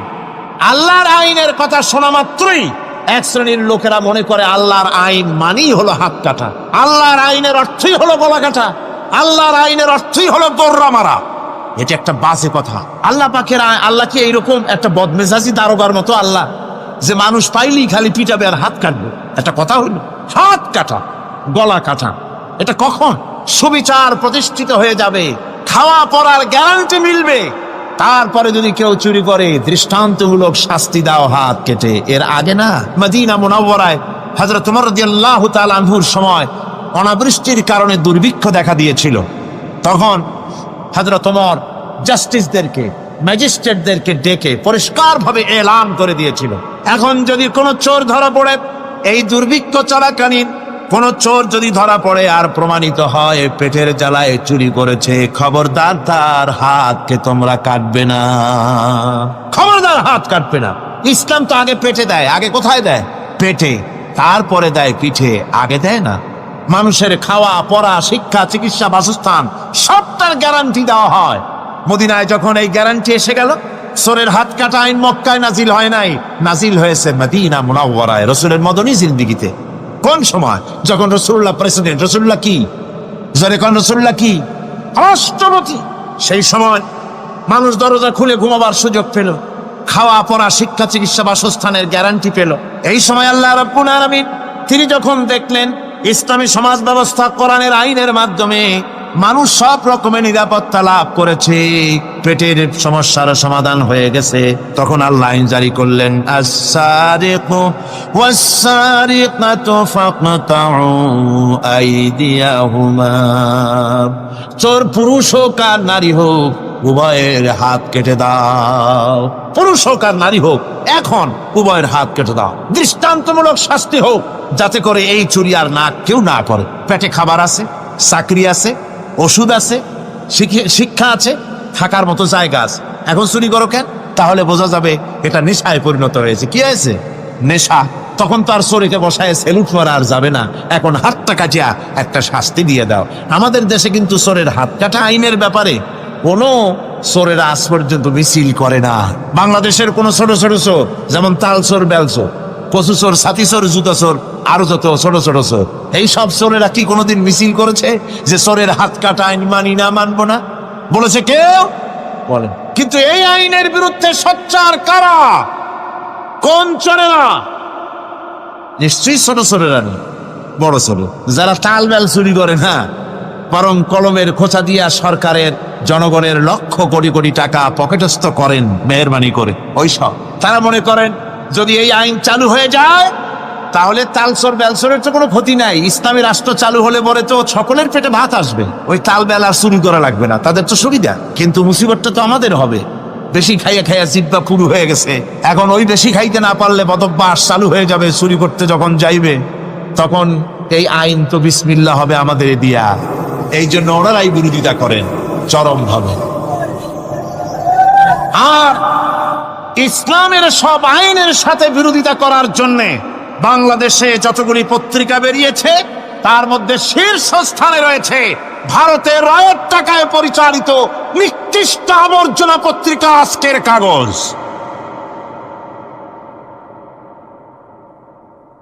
ওই কাগজে, এই কাগজের একটা প্রবন্ধ লেখা হয়েছে আজ। সেই প্রবন্ধে লেখা হয়েছে ধর্মভিত্তিক রাজনীতি এমনি এমনি নিষিদ্ধ করা যাবে না, সম্ভব হবে না, এটাকে একেবারে গোড়া থেকে উপড়ে ফেলে দিতে হবে। মাওবাড়ির আবদা ভারতের টাকা নিয়ে লাফালাফি করছে আজকে, তারা বাংলাদেশ থেকে ধর্মভিত্তিক রাজনীতি নিষিদ্ধ ঘোষণার জন্য পায়তারা চালাচ্ছে এই পত্রিকার মাধ্যমে। এই পত্রিকার একমাত্র কাজ গোটা জাতিসত্তাকে দ্বিধা বিভক্ত করা, ইসলামের বিরুদ্ধে ইয়াং জেনারেশনকে খেপিয়ে তোলার জন্য আদা পানি খেয়ে লেগেছে। ধর্মভিত্তিক রাজনীতি নিষিদ্ধ ঘোষণা করার জন্য আপ্রাণ প্রচেষ্টা চালাচ্ছে। সংসদে পর্যন্ত এই বক্তব্য উঠানো হয়েছে, তাই না? সংসদে উত্থাপিত হয়েছে ধর্মভিত্তিক রাজনীতি নিষিদ্ধ ঘোষণা করতে হবে। আমি বলেছি ধর্মভিত্তিক রাজনীতি নিষিদ্ধ ঘোষণা করে ফেলেছিল রাশিয়া।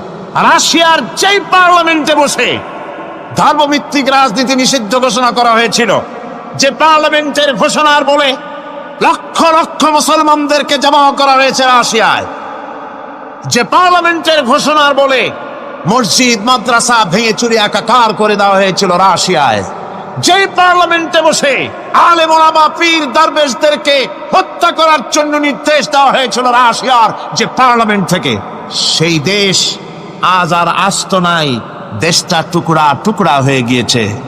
বাংলাদেশের পার্লামেন্টে আজকে যারা এই দুঃসাহসিক কথা বলছেন, ধর্মভিত্তিক রাজনীতি নিষিদ্ধ ঘোষণা করার কথা যারা উচ্চারণ করছেন, রাশিয়ার পার্লামেন্টের ইতিহাস ভুলে যাবেন না। বাংলাদেশে 11.5 কোটি তৌহিদি জনতার তৌহিদি রক্ত, তৌহিদি চেতনা সমস্ত শরীরে মাথায় আর রগ রেশায় টকবক করছে ইসলামী চেতনা, ইসলামের রক্ত। এই মুসলমানদের সাথে আগুন নিয়ে খেলা করার চেষ্টা করো না আমার বন্ধুগণ। কোরআনের আইন বন্ধ করার ক্ষমতা কারো নাই, যে আইন চালু হলে পরেই শান্তি আসবে। ওরা বিরোধিতা করছে, ওরা বলছে চোরের হাত কাটা আইন এটা হচ্ছে একটা অমানবিক ব্যাপার। আইনটা কার? আল্লাহ। মানুষগুলি কার? তা তোমারা তো দরদ কেন? মায়ের চাইতে মাসির দরদ বেশি, এটা কি খুব সুলক্ষণ?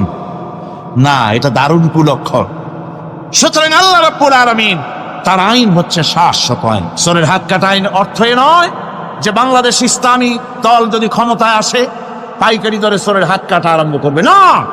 ততক্ষণ পর্যন্ত আইন চালু হবে না যতক্ষণ পর্যন্ত সমস্ত মানুষ তাদের কর্মসংস্থান না হবে, খাবার না পাবে, চাকরি বাকরি না হবে, খেয়ে পরে খাওয়া পড়া শিক্ষা চিকিৎসা বাসস্থান সবটার গ্যারান্টি মিলবে, তারপরে আইন চালু হবে। এর আগে আল্লাহ রাব্বুল আলামিন ফৌজদারি দণ্ডবিধির আওতার ভিতরে চোরের কি শাস্তি হবে তা বললেন, নরহত্যার শাস্তি কি হবে তাও আল্লাহ পাক এখানে বলছেন, ইয়া আইয়ুহাল্লাযীনা আমানু কুতিবা আলাইকুমুল কিসাসু ফিল কাতলা। আল্লাহ পাক বলেন তোমাদের প্রতি নরহত্যার শাস্তি স্বরূপ কিসাস নির্দিষ্ট করা হয়েছে, অর্থাৎ হত্যার বদলে হত্যা করা। একজন মানুষ আর একজন মানুষকে হত্যা করেছে, কোরআনের আইন হচ্ছে ওকেও হত্যা কর। কি সুন্দর আইন, সুবহানাল্লাহ পড়েন। তাহলে কি হবে? রেডিও, টেলিভিশনে, পত্র পত্রিকার মাধ্যমে যদি খবর ছড়ানো হয় যে হত্যাকারীর বিচার হবে কোরআনের আইন অনুযায়ী, প্রকাশ্য রাজপথে হত্যাকারীকে তাকেও যদি হত্যা করে দেওয়া হয়, এই দৃশ্য উপস্থিত জনতা যত দেখবে, পত্র পত্রিকায় খবর পাবে, টেলিভিশনের পর্দায় দেখতে পাবে, যারা দেখলো এই সব লক্ষ লক্ষ জনতার ভেতরে মানুষ হত্যা করার দুঃসাহস আর আসবে? আল্লাহ পাক বলছেন এটা হচ্ছে মানুষের কিসাস, এর মধ্যে রয়েছে মানুষের জীবন। এরপরে নরহত্যার শাস্তি আল্লাহ পাক এভাবে কোরআনে কারীমের মধ্যে বললেন। জিনার শাস্তি, আয-যানিয়াতু ওয়াজ-যানি ফাজলিদু কুল্লা ওয়াহিদিন মিনহুমা মিআতা জালদা। আল্লাহ রাব্বুল আলামিন বলেন, জিনাকারিনী পুরুষ, জিনাকারিনী নারী আর জিনাকারা পুরুষ, তাদের শাস্তি হচ্ছে উভয়কে 100 করে দৌড়া মারা, প্রাণদণ্ড দিয়ে দেওয়া। এই শাস্তি যদি হয়, জিনা বন্ধ হয়ে যাবে, বিবাহ সহজ হবে। ইসলামী রাষ্ট্র হলে পরে জিনা করা কঠিন হবে, বিবাহ করা সহজ হয়ে যাবে। এটা হচ্ছে কোরআনের আইনের সুন্দর বিধান। জিনার শাস্তি, চোরের শাস্তি, নরহত্যার শাস্তি জুডিশিয়াল লয়ের আওতায়, ফৌজদারি দণ্ডবিধির আওতায় এগুলি পড়ে। এগুলি সব কোরআন শরীফে আছে না নাই? আছে কিনা? তাহলে কি করে আপনি বলবেন আপনি ধর্ম নিরপেক্ষ? আপনি শুধু ধর্ম আপনার ব্যক্তিগত ব্যাপার আর রাজনীতি একটা আলাদা ব্যাপার। এবারে আল্লাহ রাব্বুল আলামিন মদ পান সম্পর্কে, যারা মদ পান করবে, জুয়া খেলবে যারা, তাদের সম্পর্কে, মদ্যপায়ীদের ব্যাপারে আল্লাহ পাক বলছেন, ইন্নামাল খামরু ওয়াল মাইসিরু ওয়াল আনসাবু ওয়াল আজলামু রিজসুম মিন আমালিশ শাইতানি ফাজতানিবুহু। আল্লাহ পাক বলেন নিঃসন্দেহে মদ, জুয়া এবং পাশা, এই সমস্ত খেলাকে, এই সমস্ত জিনিসকে নাপাক ঘোষণা করা হয়েছে। এগুলি সব হতেছে শয়তান কর্তৃক উদ্ভাবিত নোংরা কাজ। এগুলি শয়তানের কাজ। মদ আর জুয়া কার কাজ? জোরে বলেন, কার কাজ? শয়তানের কাজ। সুতরাং ফাজতানিবুহু, এর থেকে তোমরা ফিরে থাকো। আল্লাহ বলছেন মদ এবং জুয়া মানুষকে আল্লাহর জিকির থেকে ফিরায় রাখে। ফাহাল আনতুম মুনতাহুন, এগুলি শোনার পরেও কি তোমরা এর থেকে ফিরে থাকবে না? এবার আল্লাহ রাব্বুল আলামিন ওজনে কম দেওয়া সম্পর্কে বলছেন। যারা ব্যবসায়ী, অনেক ব্যবসায়ী আছে, ব্যবসা করতে গিয়ে ধর্ম ব্যক্তিগত ব্যাপার, ব্যবসার মধ্যে ধর্ম নিতে চাই না। কয় যে ধর্ম দারুণ পবিত্র জিনিস, এত পবিত্র, শুধু মসজিদে থাকবে, শুধু মাদ্রাসায় থাকবে, আমার জীবনের বিস্তীর্ণ অঙ্গনে ধর্ম ঢুকতে পারবে না। তার মানে ভাবখানা এই, আল্লাহ এবং রসুলকে বলে দেওয়া হচ্ছে, হে আল্লাহ, হে রসুল, তোমাদের উপরে 144 জারি করে দিলাম, শুধু মসজিদে আর খানকায় থাকো, মাদ্রাসায় থাকো, আমাদের জীবনের বিস্তীর্ণ অঙ্গনে তোমাদের কোনো প্রবেশের অধিকার নাই। জোরে কর নাউজুবিল্লাহ। আল্লাহ পাক মানুষের জীবনের সকল ক্ষেত্রে আইন চলবে আল্লাহ। ইনিল হুকমু ইল্লা লিল্লাহ, আইন চলবে কার? আল্লাহ রাব্বুল আলামিন বলেন ওজনে কম দিও না। ওয়াউফুল কাইলা ইযা কিলতুম ওয়াজনু বিল কিসতাসিল মুস্তাকিম। মেপে যখন কোন জিনিস দিবে, পরিমাপে কম দিবে না। ওজন করে যখন দিবে, ওজনেও কম দিবে না। আল্লাহ পাক কোরআনে কারীমের মধ্যে সুন্দর করে সব কথা বলে দিলেন। ওজনে কম করো না, পরিমাপে কম করো না, সঠিকভাবে এটাকে দিও। এতিমের মাল সম্পর্কে কোরআন বলছে, ওয়ালা তাকরাবু মালাল ইয়াতীম ইল্লা বিল্লাতী হিয়া আহসান। এতিমের মাল ভক্ষণ করা তো দূরের কথা, এর নিকটবর্তী হয় না। তবে হ্যাঁ, এতিম বয়স্প্রাপ্ত হওয়া পর্যন্ত যদি আমানত রাখো, সেটা ভিন্ন কথা, কিন্তু এতিমের মালকে ভক্ষণ করো না অবৈধভাবে। এতিমের মালের সুরক্ষার জন্য আল্লাহ পাক বলে দিলেন। অশ্লীলতা সম্পর্কে, আজকে সমাজে অশ্লীলতা চলছে, বেহায়ামি, নগ্নতা চলছে, এ সম্পর্কে আল্লাহ পাক বলছেন, কুল ইন্নামা হারামা রাব্বিয়াল ফাওয়াহিশা মা যাহারা মিনহা ওয়া মা বাতান। আল্লাহ পাক বলেন, হে নবী, আপনি বলে দেন, আমার প্রভু নিঃসন্দেহে প্রকাশ্য এবং অপ্রকাশ্য সব রকমের নির্লজ্জতা এবং পাপাচারকে নিষিদ্ধ ঘোষণা করেছেন, হারাম করে দিয়েছেন। প্রকাশ্য এবং অপ্রকাশ্য সব রকমের পাপাচারকে, নির্লজ্জতাকে আল্লাহ পাক নিষেধ করেছেন। আজকে আমাদের দেশের টেলিভিশনে যে সমস্ত নির্লজ্জ বিজ্ঞাপন দেওয়া হয়, নারী দেহের যে সৌন্দর্য প্রদর্শনী করা হয়, এই কি কোনো মুসলমান দেশের করা উচিত? কোন মুসলমানদের জন্য এটা কি বৈধ? আজ নির্লজ্জতা বেহায়ামি ছড়িয়ে পড়ছে চতুর্দিকে। আল্লাহ পাক নিষেধ করছেন, হারাম করে দিয়েছেন। প্রকাশ্য অপ্রকাশ্য সব রকমের নির্লজ্জতা আল্লাহ পাক হারাম করেছেন। সুদ সম্পর্কে আল্লাহ পাক বলছেন, ওয়াহাল্লাল্লাহুল বাইআ ওয়া হারামার রিবা। আল্লাহ পাক বলেন, আমি সুদকে হারাম করেছি আর ব্যবসাকে করেছি হালাল। ব্যবসা করো, ব্যবসার মধ্যে বরকত আসবে। সুদ দিও না, সুদ দিও না। আজকে সুদের প্রচলন চলছে। আল্লাহর আইন না থাকার কারণে এমন একটা জঘন্য ধরনের অপরাধ আমার জাতি করছে। সুদের মতো নিকৃষ্ট পাপের সাথে গোটা জাতি জড়ায় গেছে। ঠিক কিনা কর? সুদ খাওয়া এবং দেওয়া কি? জোরে বলেন কি? এই সুদের মধ্যে রয়েছে 70টি গুনাহ। তার ছোট্ট গুনাহ হলো নিজের মাকে নেকাহ করা। জোরে কর নাউজুবিল্লাহ। এই মারাত্মক গুনাহ গোটা জাতি জড়িয়ে আছে। এই জন্যে আলহামদুলিল্লাহ, আল্লাহ শুকর আদায় করি যে এখন বাংলাদেশে ইসলামী ব্যাংক চালু হয়েছে। সুদমুক্ত ইসলামী ব্যাংকিং বাংলাদেশে চালু হয়েছে। কোন আলহামদুলিল্লাহ। এতদিন সুদী ব্যাংকে লেনদেন করেছেন, তার না হয় একটা জবাব দিতে পারবেন কিয়ামতের দিন যে আল্লাহ, সুদমুক্ত ব্যাংক ছিল না, পর্বটা কি? এই টাকা পয়সা নিয়ে বিপদে পড়ে গেছিলাম, চোরে নেবে, ডাকাতে নেবে, জীবন যাবে, তাই সুদী ব্যাংকে পয়সা রাখছিলাম। হয়তো একটা জবাব ফোড়া উজুয়াত খাড়া করতে হয়তো বা পারবেন। কিন্তু সুদমুক্ত ব্যাংক চালু হওয়ার পর সুদী ব্যাংকের সাথে যারা লেনদেন করছেন আর নামাজ রোজাও করছেন, কি জবাব দেবেন কোন কিয়ামতে? নামাজের রক্ত হয়ে গেছে, উজুর পানি নাই, কি করবেন? নামাজ ছেড়ে দেবেন? কি করবেন? তায়াম্মুম করবেন। তায়াম্মুম করে নামাজের মুসল্লায় দাঁড়িয়ে গেছেন, এমন সময় উজুর পানির খবর এসে গেছে, কি হবে? তায়াম্মুম থাকবে না, ছুটে যাবে। ইসলামী ব্যাংক ছিল না বলে সুদী ব্যাংকগুলিকে তায়াম্মুমের মতো ব্যবহার করেছেন। কিন্তু ইসলামী ব্যাংক এসে গেছে, উজুর পানি এসে গেছে। এখন যদি সুদী ব্যাংকের সঙ্গে লেনদেন চালু রাখেন, মনে রাখবেন অবশ্যই কিয়ামতের দিন আল্লাহর দরবারে আসামির কাঠ গড়ায় দাঁড়াতে হবে। সুদের টাকা দিয়া গার্মেন্টস ফ্যাক্টরি করা হচ্ছে। উদ্বোধনের দিনে মৌলভী সাহেব, তাও পাওয়া যায়, অসুবিধা হয় না। মিলাদের দাওয়াত হয়েছে, কোনটাকে দিয়ে বানাইছে তা জানার দরকার কি? কিছু পয়সা তো হবে। মিলাদ করতে গেলেন, কোরআন তেলাওয়াত করলেন, দোয়া করলেন, বরকতের জন্য দোয়া করলেন। কোন জায়গায় বসে তেলাওয়াত করলেন আপনি?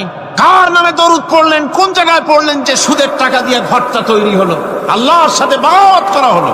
আবার সেখানে সাইনবোর্ড লাগায়, হাদা মিন ফাদলি রাব্বি, এটা আমার প্রভুর অনুগ্রহ। নাউজুবিল্লাহ, প্রভুর অনুগ্রহ সুদের টাকা দিয়ে ঘর বানানো। কবি বলছেন, ये इमारत बनी है सूद से आए मेरे मुरब्बी, ये इमारत बनी है सूद से आए मेरे मुरब्बी, और उस पे लिखा है हादा मिन फदले रब्बी। এই বিল্ডিং তৈরি হয়েছে সুদের টাকা দিয়ে। আর কি ভাগ্যের বিড়ম্বনা, কি পরিহাস! সেই সুদের টাকার বিল্ডিং এর উপরে লেখা হচ্ছে হাদা মিন ফাদলি রাব্বি, এটা আমার আল্লাহর অনুগ্রহ।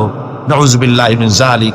কোরআন তেলাওয়াত করে উদ্বোধন করা হচ্ছে, দরুদ পড়ে উদ্বোধন করা হচ্ছে না, আল্লাহর সাথে বাগাওয়াত করা হচ্ছে। সুতরাং আল্লাহ পাক বলছেন, আমি সুদকে হারাম করেছি, ব্যবসাকে করেছি হালাল। এই সুদ থেকে যদি না ফেরো, ফাইন লাম তাফআলু ফাদানু বিহারবিম মিনাল্লাহি ওয়া রাসূলি। আল্লাহ রাব্বুল আলামিন বলে, যদি এই সুদ থেকে না ফেরো, যদি এই সুদ থেকে বিরত না থাকো, তাহলে আমি আল্লাহ এবং আমার রাসূলের পক্ষ থেকে যুদ্ধের ঘোষণা রইল। পারবেন? আল্লাহ রাসূলের সাথে যুদ্ধ করতে পারবেন? নাউজুবিল্লাহি মিন যালিক। কি মানুষের পক্ষে সম্ভব? সুদ সম্পর্কে আল্লাহ ঘোষণা করলেন কোরআনে কারীমের মধ্যে। এবার ধনী এবং গরিব সম্পর্কে, ধনী আর গরিবের ভিতরে সম্পর্কটা কেমন হবে আল্লাহ পাক কোরআনে কারীমের মধ্যে বলে দিলেন, ওয়াফি আমওয়ালিহিম হাক্কুন লিসাইলি ওয়াল মাহরুম। আল্লাহ রাব্বুল আলামিন বলছেন, ও ধনীরা, তোমাদের সম্পদের ভেতরে গরিবদের অধিকার আছে, সে অধিকার আদায় করে দাও। একথা বলা হলো না, গরিবরা তোমাদের করুণার পাত্র, দয়া করে তাদের কিছু দাও, একথা আল্লাহ বলেন নাই। বললেন, ধনীরা শুনে রাখো, তোমাদের সম্পদে গরিবদের অধিকার আছে, অধিকার তাদের ফিরিয়ে দাও। এরপরে আল্লাহ পাক বললেন, কাইলা ইয়াকুনা দুলাতাম বাইনাল আগনিয়াই মিনকুম, তোমাদের সম্পদগুলি যেন তোমাদের ধনশালী লোকদের হাতে যেন পুঞ্জীভূত না হয়ে যায়। দেশের সমস্ত সম্পদ গুটি কতক লোকের হাতে যেন পুঞ্জীভূত না হয়, বরং তার যাকাত, ফিতরা, সাদকা, এককালীন দান ইত্যাদির মাধ্যমে জনগণের কাছে যেন তা পৌঁছে যায়, এক জায়গায় যেন পুঞ্জীভূত হয়ে না থাকে। এভাবে করে আল্লাহ পাক মানুষের জীবনের সাথে সম্পৃক্ত কথাগুলি বলছেন। রাষ্ট্র ব্যবস্থা সম্পর্কে বলছেন, ওয়া আমরুহুম শুরা বাইনাহুম, রাষ্ট্র পরিচালনা করতে গিয়ে তাদের সাথে পরামর্শ ভিত্তিক রাষ্ট্র চালাও, স্বৈরাচার হয়ে ক্ষমতায় বসে দেখো না, ইচ্ছে মাফিক দেশ চালায়ও না, ডিক্টেটর হয়েও না, পরামর্শ ভিত্তিক দেশ পরিচালনা করো। এভাবে করে আল্লাহ রাব্বুল আলামিন রাষ্ট্রপ্রধানকে বললেন, ওয়াসাবিরুহুম ফিল আমর, প্রত্যেকটি ব্যাপারে, রাষ্ট্রের সব ব্যাপারে তাদের সঙ্গে পরামর্শ করে নাও, পরামর্শ সবার সঙ্গে পরামর্শ করে পরামর্শের ভিত্তিতে কাজ করো, এমনি স্বৈরাচার হিসাবে কাজ করো না। কোরআন প্রবর্তিত সমাজ সকল নাগরিকের মৌলিক অধিকারের গ্যারান্টি দিয়েছে, জোরে কোন সুবহানাল্লাহ। এখন আমি যে কথাগুলি বলবো, এই কথাগুলি শুধু মুসলমানদের জন্য নয়, হিন্দু, মুসলমান, খ্রিস্টান, বৌদ্ধ, নারী, পুরুষ, সাদা, কালো, বর্ণ, ভাষা, দল, মত নির্বিশেষে সমস্ত মানুষের জন্য নাগরিক অধিকারের গ্যারান্টি দিচ্ছে কে? আল্লাহ পাক। জোরে বলেন, কে দিচ্ছেন? আল্লাহ পাক। আল্লাহ পাক জীবনের নিরাপত্তা দিচ্ছেন। কোরআনের আইন যদি চালু হয়, নাগরিকদের জীবনের নিরাপত্তা লাভ হবে। জোরে কোন সুবহানাল্লাহ। কিভাবে হবে? আল্লাহ রাব্বুল আলামিন বলেন, ওয়ালা তাকতুলুন নাফসাল্লাতী হারামাল্লাহু ইল্লা বিল হক। আল্লাহ পাক বলছেন, যে জীবনকে আল্লাহ হারাম সম্মানী করেছেন, ন্যায় ব্যতীত তাকে খবরদার হত্যা করো না। মানুষকে হত্যা করো না, খবরদার হত্যা করো না। আল্লাহ পাক হত্যা নিষিদ্ধ ঘোষণা করে দিলেন আর বললেন, মান কাতালা নাফসান বিগাইরি নাফসিন আও ফাসাদিন ফাকান্নামা কাতালান নাস জামিআ।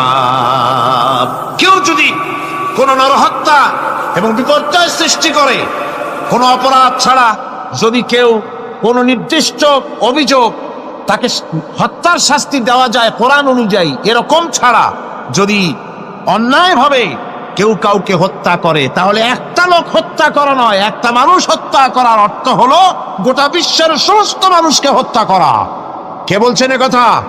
আল্লাহ পাক বলছেন। আর একটা মানুষকে যদি বাঁচায় দেওয়া যায়, তাহলে সে যেন গোটা পৃথিবীর সমস্ত মানুষকে বাঁচায় দিল। এ কথা কে বললেন?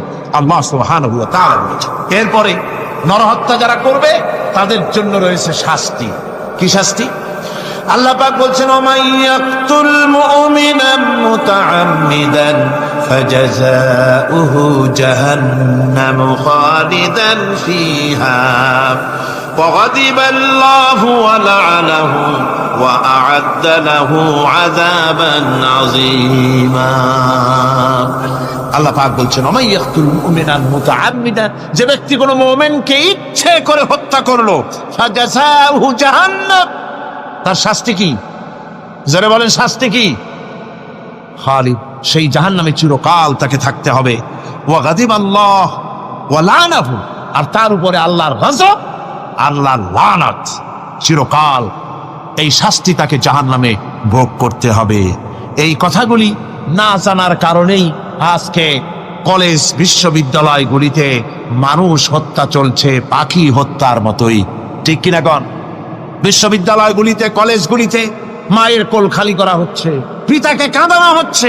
কত আশা করে ছেলে পাঠানো হয় কলেজ ইউনিভার্সিটিতে, আর সেখানে সামান্য নিজের দলের প্রাধান্য বিস্তার করার জন্য পরমা সহিষ্ণুতা নাই, সমানে হত্যা করা হচ্ছে।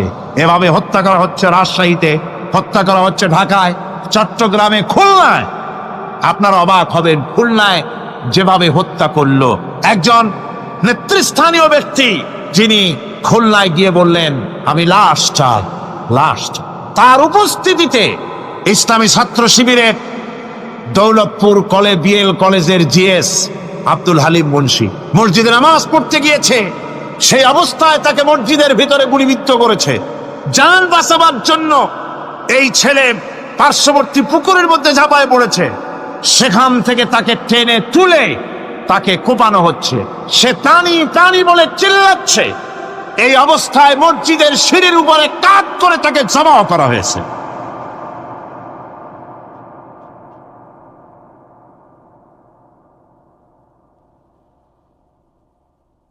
এরপরে খুলনা আলিয়ার মাদ্রাসার ছাত্র, এতিম ছাত্র, দুপুর বেলায় খানা খেতে বসেছে, সেই খানা খাওয়া অবস্থায় তাকে গুলি করে ছোরা দিয়ে কুপিয়ে কুপিয়ে তাকে দুনিয়া থেকে বিদায় করা হয়েছে। এভাবে প্রতিটি শিক্ষাঙ্গনে এভাবে মানুষকে মারা হচ্ছে, ছাত্রদেরকে মারা হচ্ছে।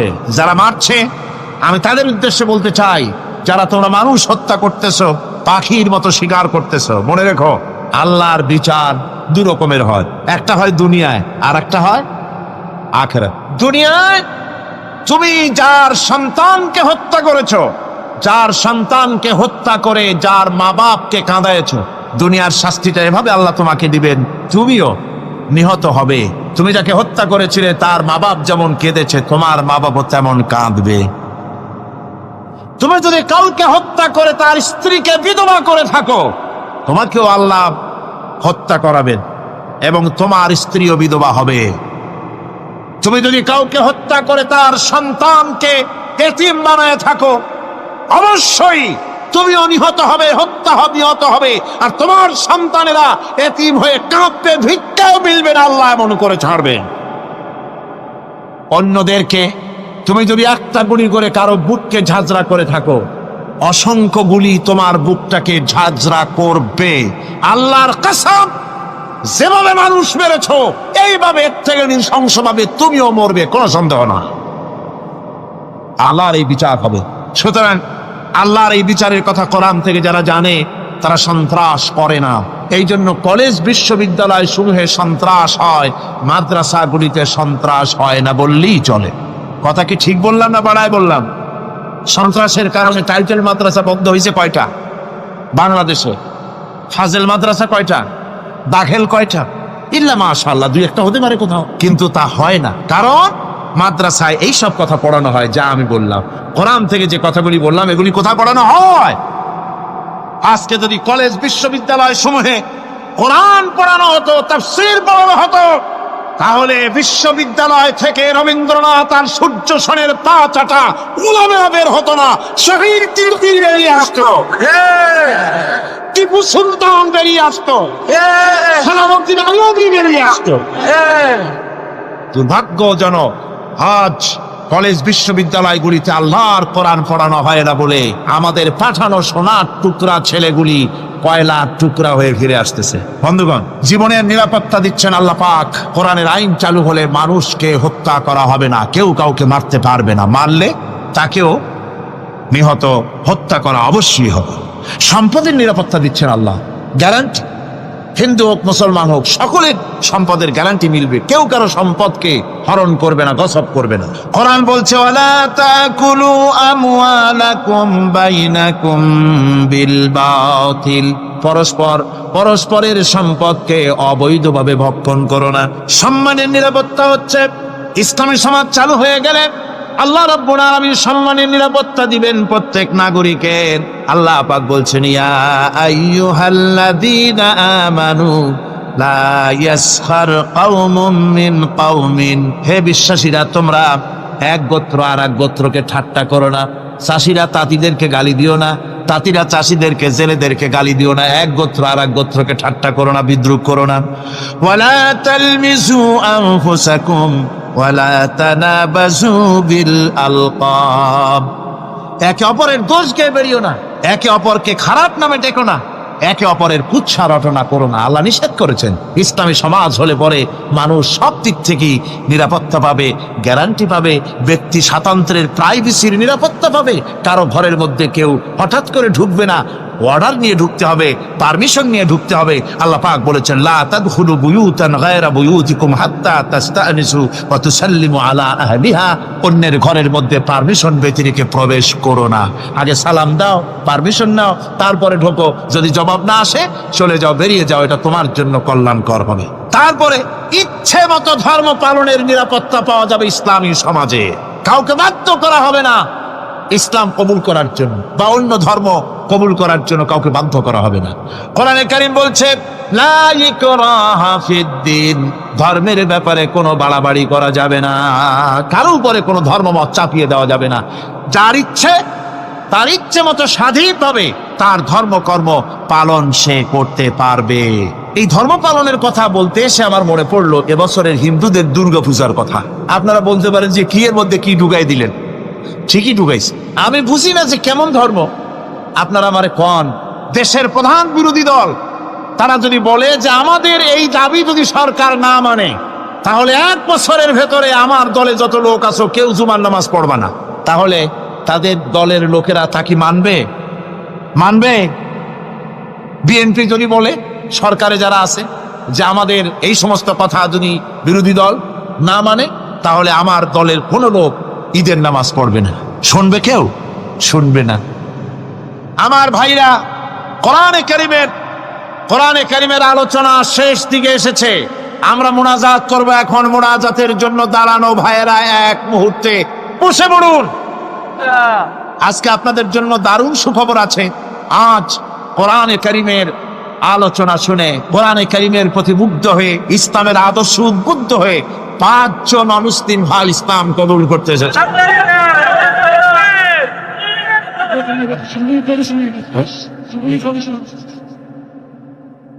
ভেতরে যারা ইসলাম কবুল করবেন তারা আমার সাথে পড়েন, আপনারাও পড়েন, সবাই পড়েন, লা ইলাহা ইল্লাল্লাহু মুহাম্মাদুর রাসূলুল্লাহ। আল্লাহ ছাড়া কোনো ইলাহ নাই, মাবুদ নাই, উপাস্য নাই। মুহাম্মদ সাল্লাল্লাহু আলাইহি ওয়াসাল্লাম আল্লাহর প্রেরিত রাসূল।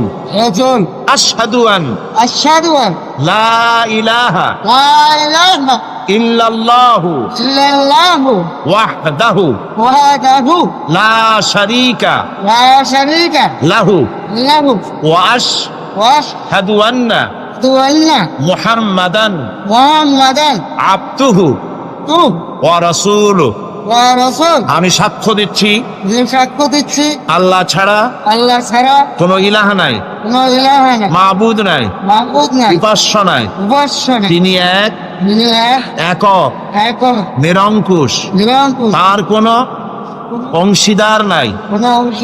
আমি আরো সাক্ষ্য দিচ্ছি মুহাম্মদ সাল্লাল্লাহু আলাইহি ওয়াসাল্লাম আল্লাহর প্রেরিত বান্দা এবং রাসূল।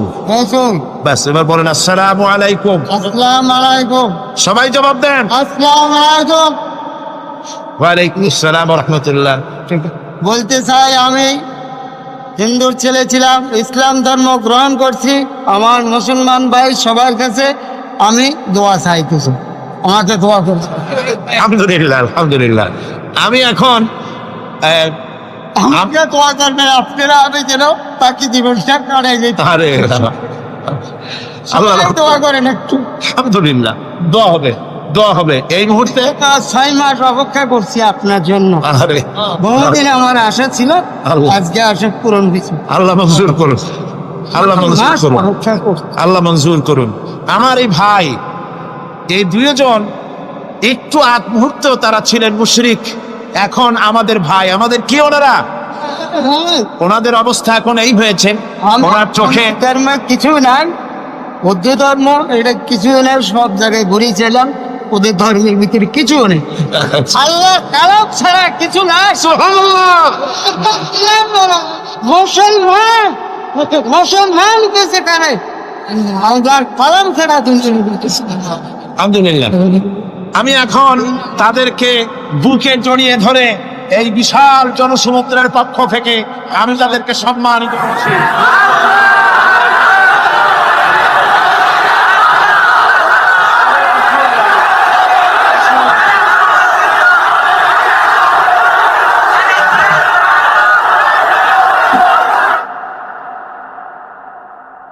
আমরা মুনাজাত করব, আল্লাহর কাছে দোয়া করব। আল্লাহুম্মা আমিন। ربنا ظلمنا أنفسنا وإن لم تغفر لنا وترحمنا لنكونن من الخاسرين. آمين. ربنا لا تزغ قلوبنا بعد إذ هديتنا وهب لنا من لدنك رحمة إنك أنت الوهاب. رب العالمين দীর্ঘ রজনী পর্যন্ত তোমার বান্দারা লক্ষ লক্ষ মানুষ কোরআনে কারিমের কথা শুনেছে, তোমার হাবিবের কথা শুনেছে। আয় আল্লাহ তাআলা, তুমি দয়া করে মেহেরবানি করে তেলাওয়াত এবং দরুদ ও সালামের সওয়াব রাসূল করিম সাল্লাল্লাহু আলাইহি ওয়াসাল্লামের রূহ মুবারকে পৌঁছে দাও। ربنا تقبل منا إنك أنت السميع العليم وتب علينا إنك أنت التواب الرحيم سبحان ربك رب العزة عما يصفون وسلام على المرسلين الحمد لله رب العالمين واجعل آخر كلمة عند الموت لا إله إلا الله محمد رسول الله السلام عليكم ورحمة الله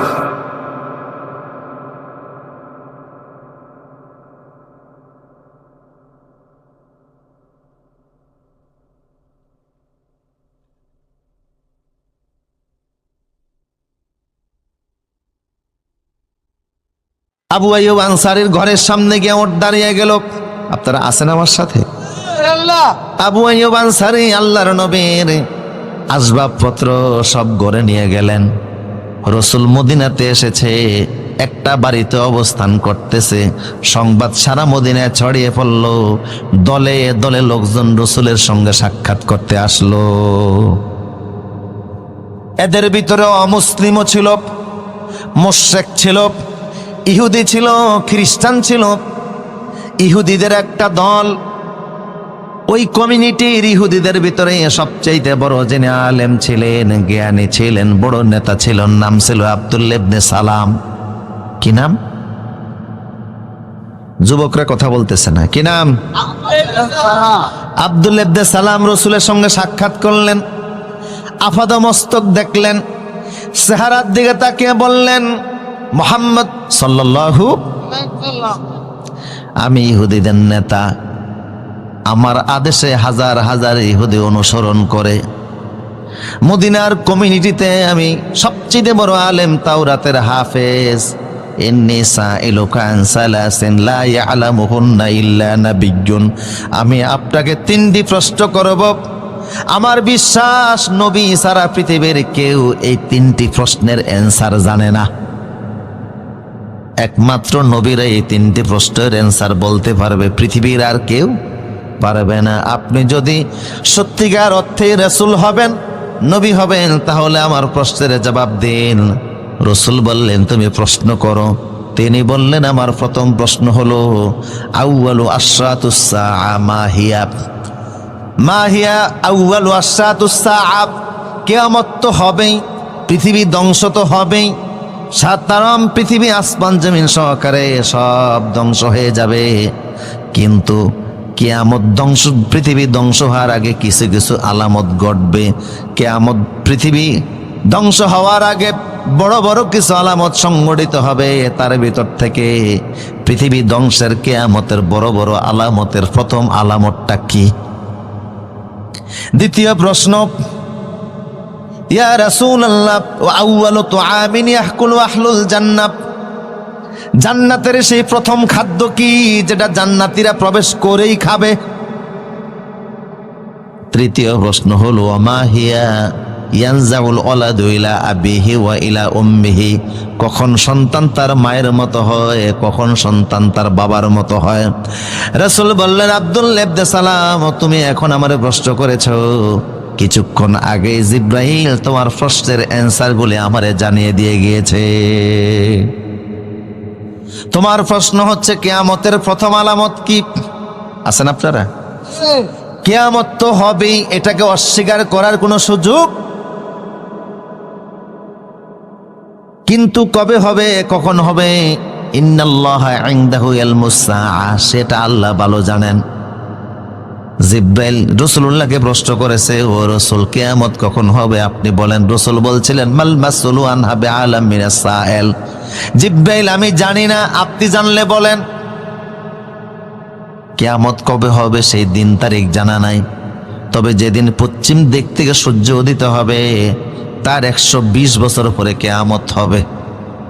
আল্লাহু আকবার বলেন।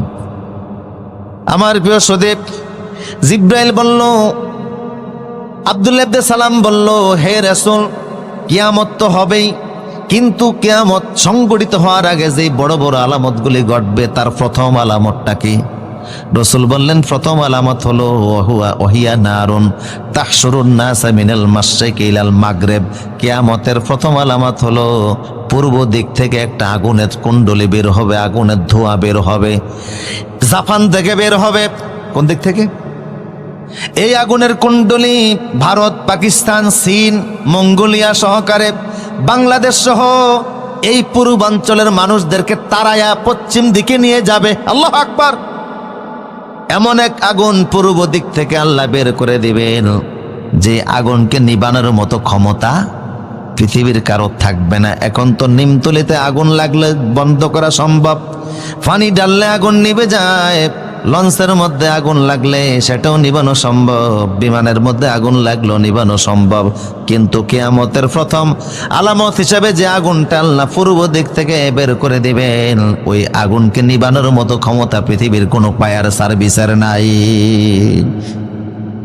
এটা প্রথম আলামত। বুঝতেছেন কথা? তুমি প্রশ্ন করেছো আউয়ালু তুআমিন ইয়াকুলু আহলুল জান্নাহ, জান্নাতি লোকেরা যখন জান্নাতে যাবে তখন জান্নাতে তো খাবারের কোনো অভাব নাই, ঠিক কিনা? আদমকে আল্লাহ বলছিলেন ওয়াকুলা মিনহা রাগাদান, আদম যা খুশি তা খাও, যত ইচ্ছা তত খাও, কারণ বেশি খাওয়ার জায়গা হলো জান্নাত, কম খাওয়ার জায়গা হলো দুনিয়া। সুবহানাল্লাহ বলবেন না? আর আমরা এখন মনে করি না বেশি খাওয়ার জায়গাটাই দুনিয়া, তাই ইচ্ছা মতো খায়, নিজেরটাও খায়, পরেরটাও খায়। খাওয়ার জন্য এত খাওয়া খায়, দেশের ব্যাংকে জায়গা হয় না, তাই বিদেশের ব্যাংকও টাকা পাঠায়। কথা বলেন ঠিক কি না?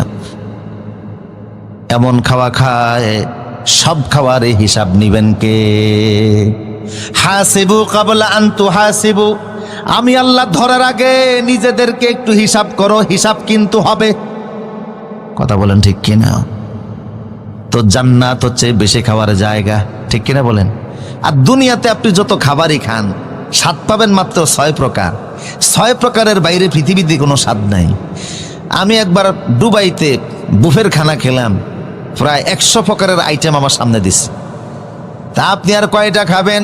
যত খাবার খান স্বাদ 6 প্রকার, টক, ঝাল, মিষ্টি, ন্যানো, তেতো, পানসা।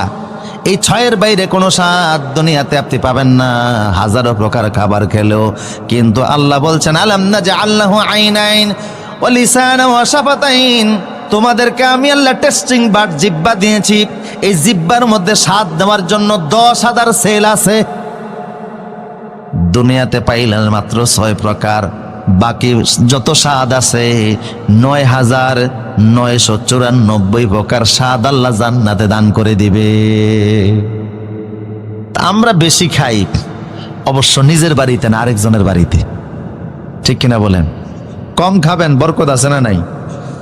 এক জায়গায় মেজবানির আয়োজন হয়েছে, গৃহকর্তা আসছে আমেরিকা থেকে, গরু লাগে গ্রামবাসীর 5টা, উনি জবাই করছে 10টা। এর মধ্যে 2 গ্রামের মানুষ আমন্ত্রিত, 1 গ্রামের লোকেরা রাগ করে আসে নাই। উনি বললেন ঠিক আছে, বাকি গ্রামে যারা আছে ইচ্ছা মতো খাও। এরা ডাকলো, ফলাও খেয়াল লাভ কি, শুধু গোস্ত।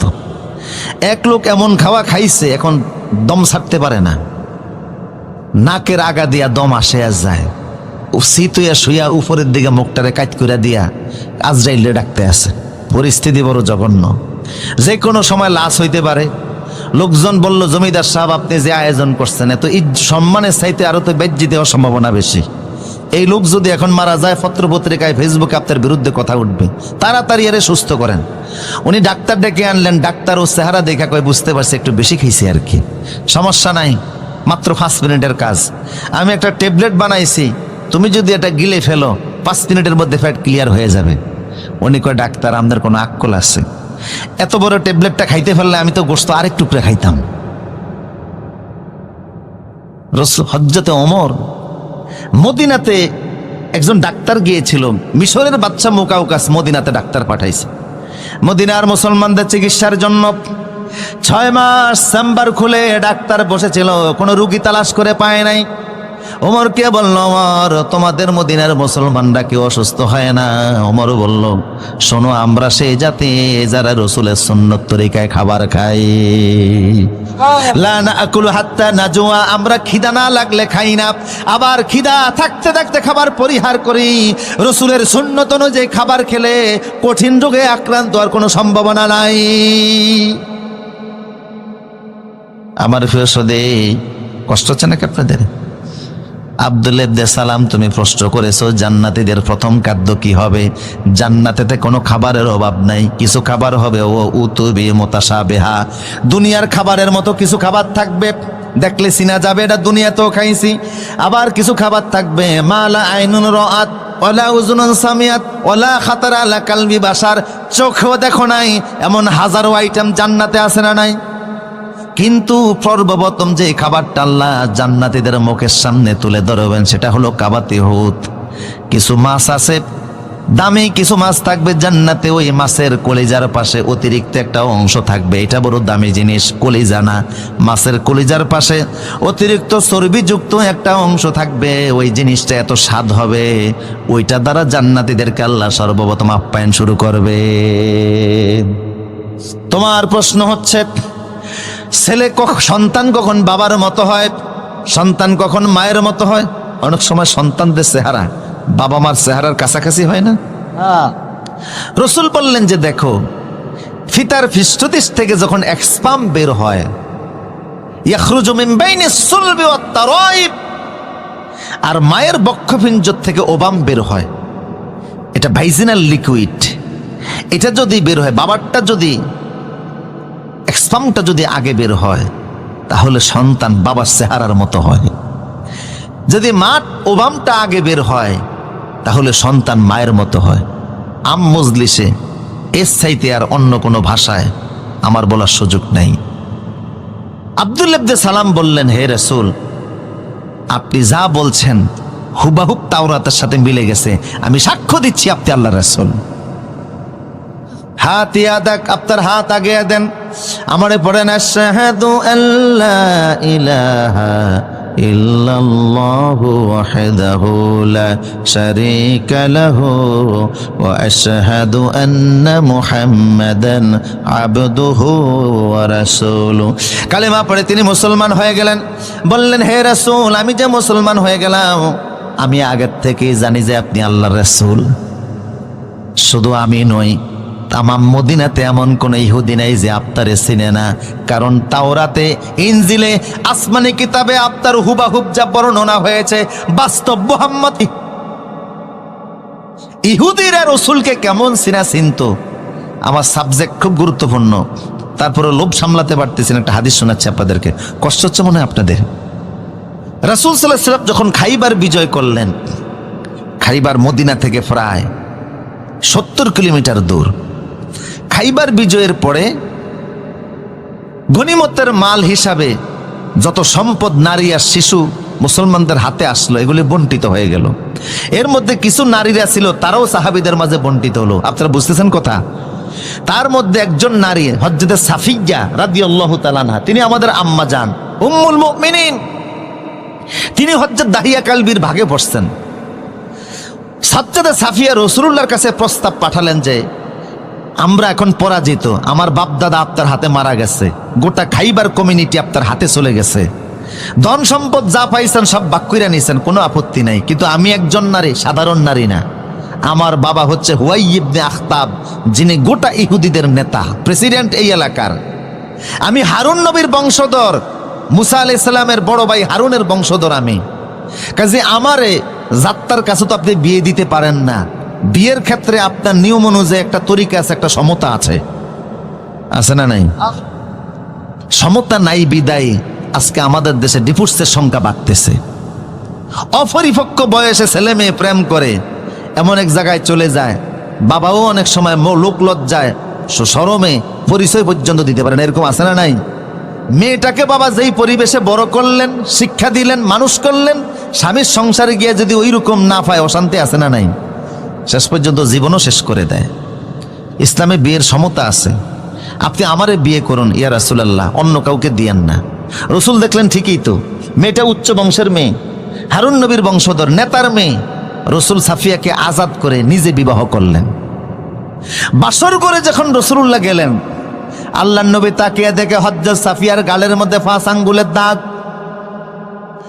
রসুল বললেন, সাফিয়া রে, তোমার গালের মধ্যে এত জোরে কে মেরেছে? 5 আঙ্গুলের দাগ লেগে আছে।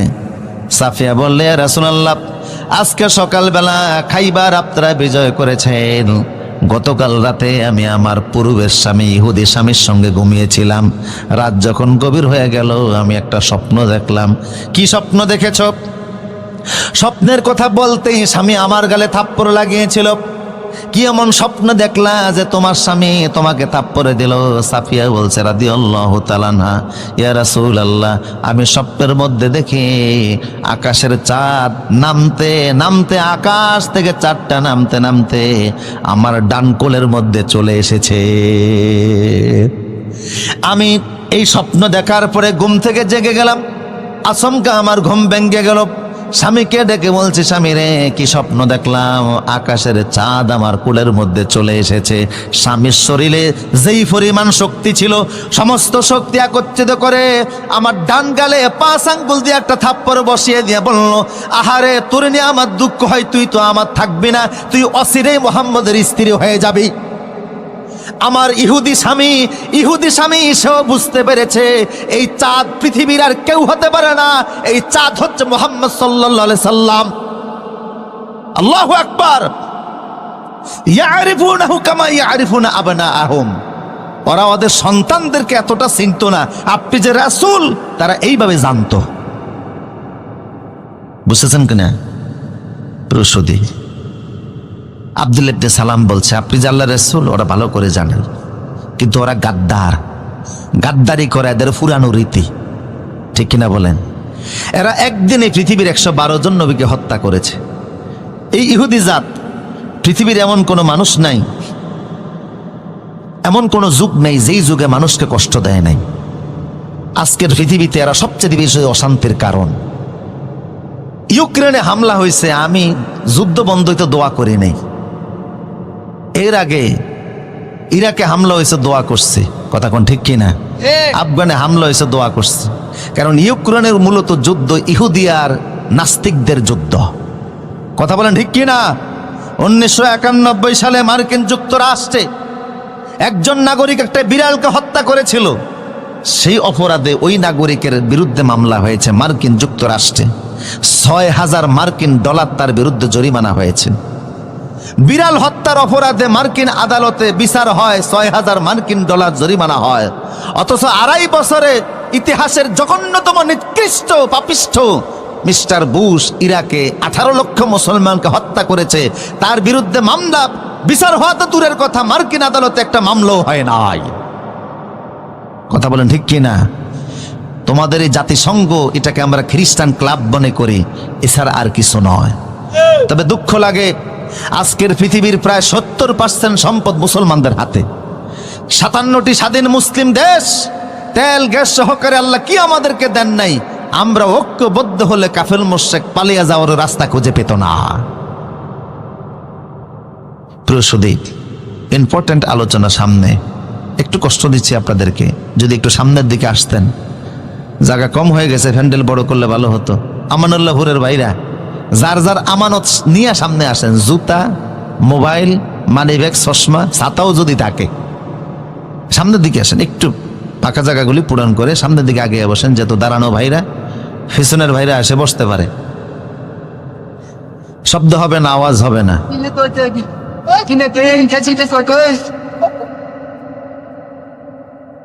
ব্যাস, কোনো আওয়াজ হবে না। সবাই যার যার জায়গা নিয়ে বসে যায়। উচ্চকণ্ঠ বলিত আল্লাহু আকবার। পুরুষ সূচিত আওয়াজ দিয়ে বলুন আল্লাহু আকবার। আমার প্রিয় সুধী, মনোযোগ আছে তো আপনাদের? আব্দুল্লাহ ইবনে সালাম বলল, হে রাসূল, ওরা যদিও জানে তারপরও আপনাকে ওইভাবে তারা রিসিভ করবে না, কারণ এই গাদ্দারি তাদের পুরাতন অভ্যাস।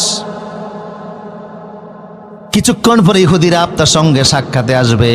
আমি একটু আড়ালে যাই, লুকিয়ে যাই, পর্দার আড়ালে যাই। আপনি ওদেরকে ইসলামের আহ্বান জানাবেন, এরপরে আমার সম্পর্কে জানতে চাইবেন, দেখেন ওরা কি বলে। আব্দুল্লাহ ইবনে সালাম একটু পর্দার আড়ালে গেলেন। কিছুক্ষণের মধ্যে ইহুদিদের বড় একটা দল রসুলের সঙ্গে সাক্ষাৎ করতে আসলো। কথা বুঝতেছেন কিনা? আবু আইয়ুব আনসারীর ঘরে আসলো। ওরা আসার পরে সব ইহুদিদের কাল্লা রসুল বলেন, ও ইহুদিরা, বলি আহলাল কিতাব তাআলাউ ইলা কালিমাতিন সাওয়াইন বাইনানা ওয়া বাইনাকুম আল্লা না'বুদা ইল্লাল্লাহ। ওই ইহুদিরা, তোমরা তো জানো আমি আল্লাহর রাসূল, এতে কোনো সন্দেহ নাই। আমি কোরআনের সাথে করে নিয়ে এসেছি, সর্বশেষ নবী হিসাবে এসেছে, রাসূল হিসাবে এসেছে। ঈসা এবং মূসা ওনারা আমার ব্যাপারে সত্যায়ন করেছেন, ভবিষ্যৎবাণী করে গেছেন যে আমি আসব। আমি যখন এসে গেলাম, তোমরা আমার হাতে হাত রেখে কালেমা পড়ে মুসলমান হয়ে জান্নাতি হয়ে যাও।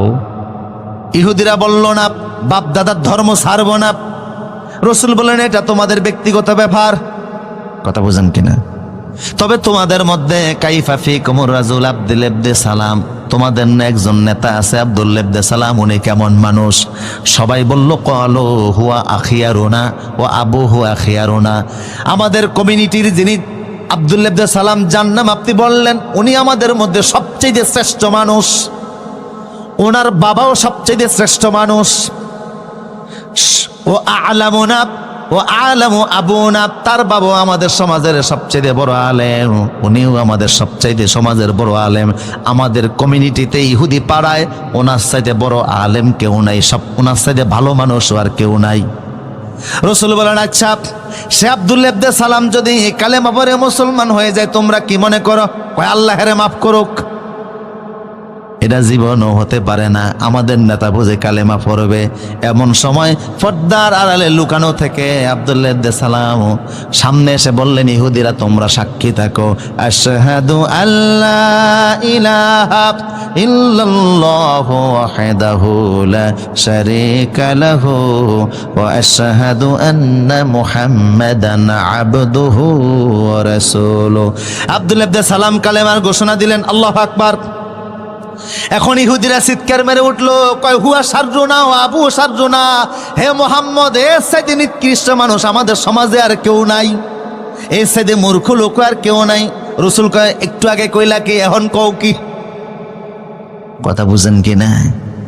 একটু আগে না বলছো এর চাইতে ভালো মানুষ আর কেউ নাই, এর চাইতে ভালো আলেম আর কেউ নাই, এখন কও এর চাইতে জাহেল আর কেউ নাই, এর চাইতে মূর্খ লোক আর নিকৃষ্ট লোক আর কেউ নাই।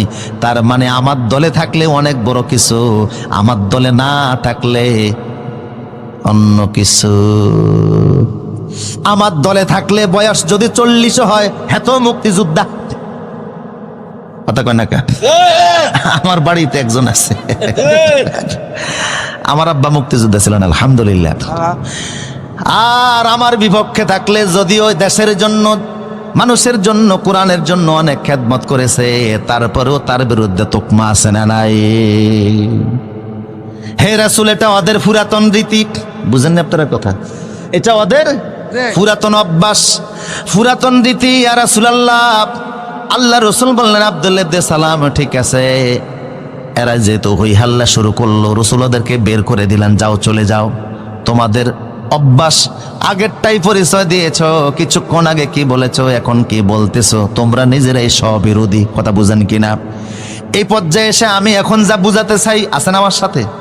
এই আব্দুল্লাহ ইবনে সালাম উনি কালেমা পড়লেন, সহিভাবেই পড়লেন, ওনার সাথে আরো একদল ইহুদি সবাই কালেমা পড়ে মুসলমান হয়ে গেছে। আব্দুল্লাহ ইবনে সালাম এমন খাঁটি মুসলমান হলেন, আল্লাহ রাসূল এক হাদিসে বললেন, ওহুয়া আশিরুন মিন আশারাতিন মিন আহলিল জান্নাহ, জান্নাতের যদি 10 জন লোকের লিস্ট করা হয়, ওই জান্নাতের 10ম ব্যক্তি হলো আব্দুল্লাহ ইবনে সালাম। জান্নাতি যদি 10 জন লোকের লিস্ট করা হয়, ওই 10 জন লোকের একজন হলো আব্দুল্লাহ ইবনে সালাম। অথচ সে আব্দুল্লাহ ইবনে সালামের বিপক্ষে আল্লাহ সূরা বাকারার 208 নম্বর নাজিল করলেন। কি করছে আব্দুল্লাহ ইবনে সালাম?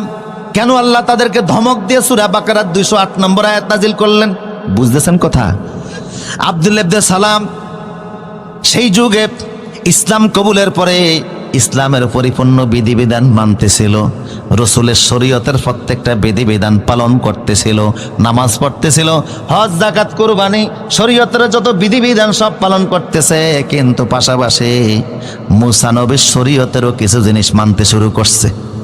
কথা বুঝেন কিনা? কষ্ট হচ্ছে মনে হয় আপনাদের? মুসা নবীর শরীয়তের কিছু বিধিবিধান আব্দুল ইবনে সালাম মানে, মুহাম্মদ সাল্লাল্লাহু আলাইহি ওয়াসাল্লামের শরীয়তের বিধিবিধানও মানে। আল্লাহ ধমক দিয়ে আয়াত নাযিল করলেন, খবরদার ইসলাম আসার পরে অন্য কোন ধর্মের বিধান আমি আল্লাহ অ্যাকসেপ্ট করব না। মুহাম্মদ সাল্লাল্লাহু আলাইহি ওয়াসাল্লামের শরীয়ত আসার পরে অন্য কোন নবীর শরীয়তকে আমি আল্লাহ স্বীকৃতি দিব না। আল্লাহু আকবার। এই সাহাবীদেরকে আল্লাহ ধমক দিচ্ছেন, মুসা নবীর শরীয়ত মানতেছে। এখন বলেন আপনারা, মুসা নবী কি ইসলামের বাইরে? কথা কয় না। উনিও তো আল্লাহ রাসূল ছিলেন, সাধারণ রাসূল। ওয়াকাল্লামাল্লাহু মূসা তাকলিমা, যিনি আল্লাহর সাথে সরাসরি বিনা তারের কানেকশনে কথা বলতেন। তুর পাহাড়ে গিয়ে যখনই আল্লাহরে ডাক দিতেন, আল্লাহ ডাকে সাড়া দিতেন। কথা বলতে গিয়ে বলছেন, আল্লাহ কথা বলতে এত মজা, না জানি তোমার দেখতে কত মজা। আল্লাহ বললেন, না দেখার চিন্তা কইরো না। উনি কয় না, একটু দেখি না চেষ্টা কইরা। আল্লাহ বলেন, টেস্ট পরীক্ষা দাও। টেস্টের নমুনা হিসাবে আল্লাহ যতটা পরিমাণ নূর তুর পাহাড়ে ছেড়ে দিলেন, উনি ওই নূরের হিট সহ্য করতে না পেরে বেহুশ হয়ে পড়ে গেলেন। ফালাম্মা তাজাল্লা রাব্বুহু লিল জাবাল জাআলাহু দাক্কা ওয়া খাররা মূসা সায়কা, যখন তিনি বেহুশ হয়ে জমিনে পড়ে গেলেন, 7 দিন পর্যন্ত মূসা নবীর কোনো হুঁশ ছিল না। কয়দিন? 7 দিন পরে আল্লাহ বলে, মূসা রে, টেস্ট পরীক্ষায় তো পাস করো নাই, এখন কি দেখার ইচ্ছা আছে নাকি? উনি কয়, ক্বালা ইন্নী তুবতু ইলাইকা ওয়া আনা আউয়ালুল মুমিনিন। আল্লাহ তওবা করলাম, জীবনও দেখার নাম নিতাম না। বুঝতে পেরেছি, দেখার চিন্তা করে আমি ভুল করছি, তবে জান্নাতে দেখা দিও। তাইলে দেখতে না ফেললো, আল্লাহ নূরের হিট তাজাল্লির একটা ধাক্কা তো খাইছে। কথা বলেন ঠিক কিনা?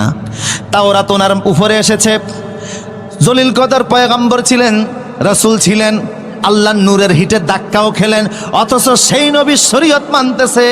আল্লাহ ধমক দিয়ে বললেন, খবরদার মুহাম্মদ সাল্লাল্লাহু আলাইহি ওয়াসাল্লামের শরীয়ত আসার পরে অন্য কোন নবীর শরীয়ত মানা যাবে না। এখন প্রশ্ন, আব্দুল ইবনে সালাম মুসা নবীর কি মানতেছিল যে আল্লাহ ধমক দিলেন? কথা বুঝতেছেন কিনা?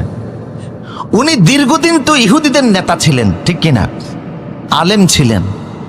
তো ওনাদের ধর্মের ইহুদি শরীয়তে শনিবারকে সম্মান করার একটা বিধান ছিল। ঐতিহাসিকভাবে ওনারা শনিবারকে সম্মান করতেন, আর আল্লাহ মুহাম্মদ সাল্লাল্লাহু আলাইহি ওয়াসাল্লামকে দিয়েছেন জুমার দিন।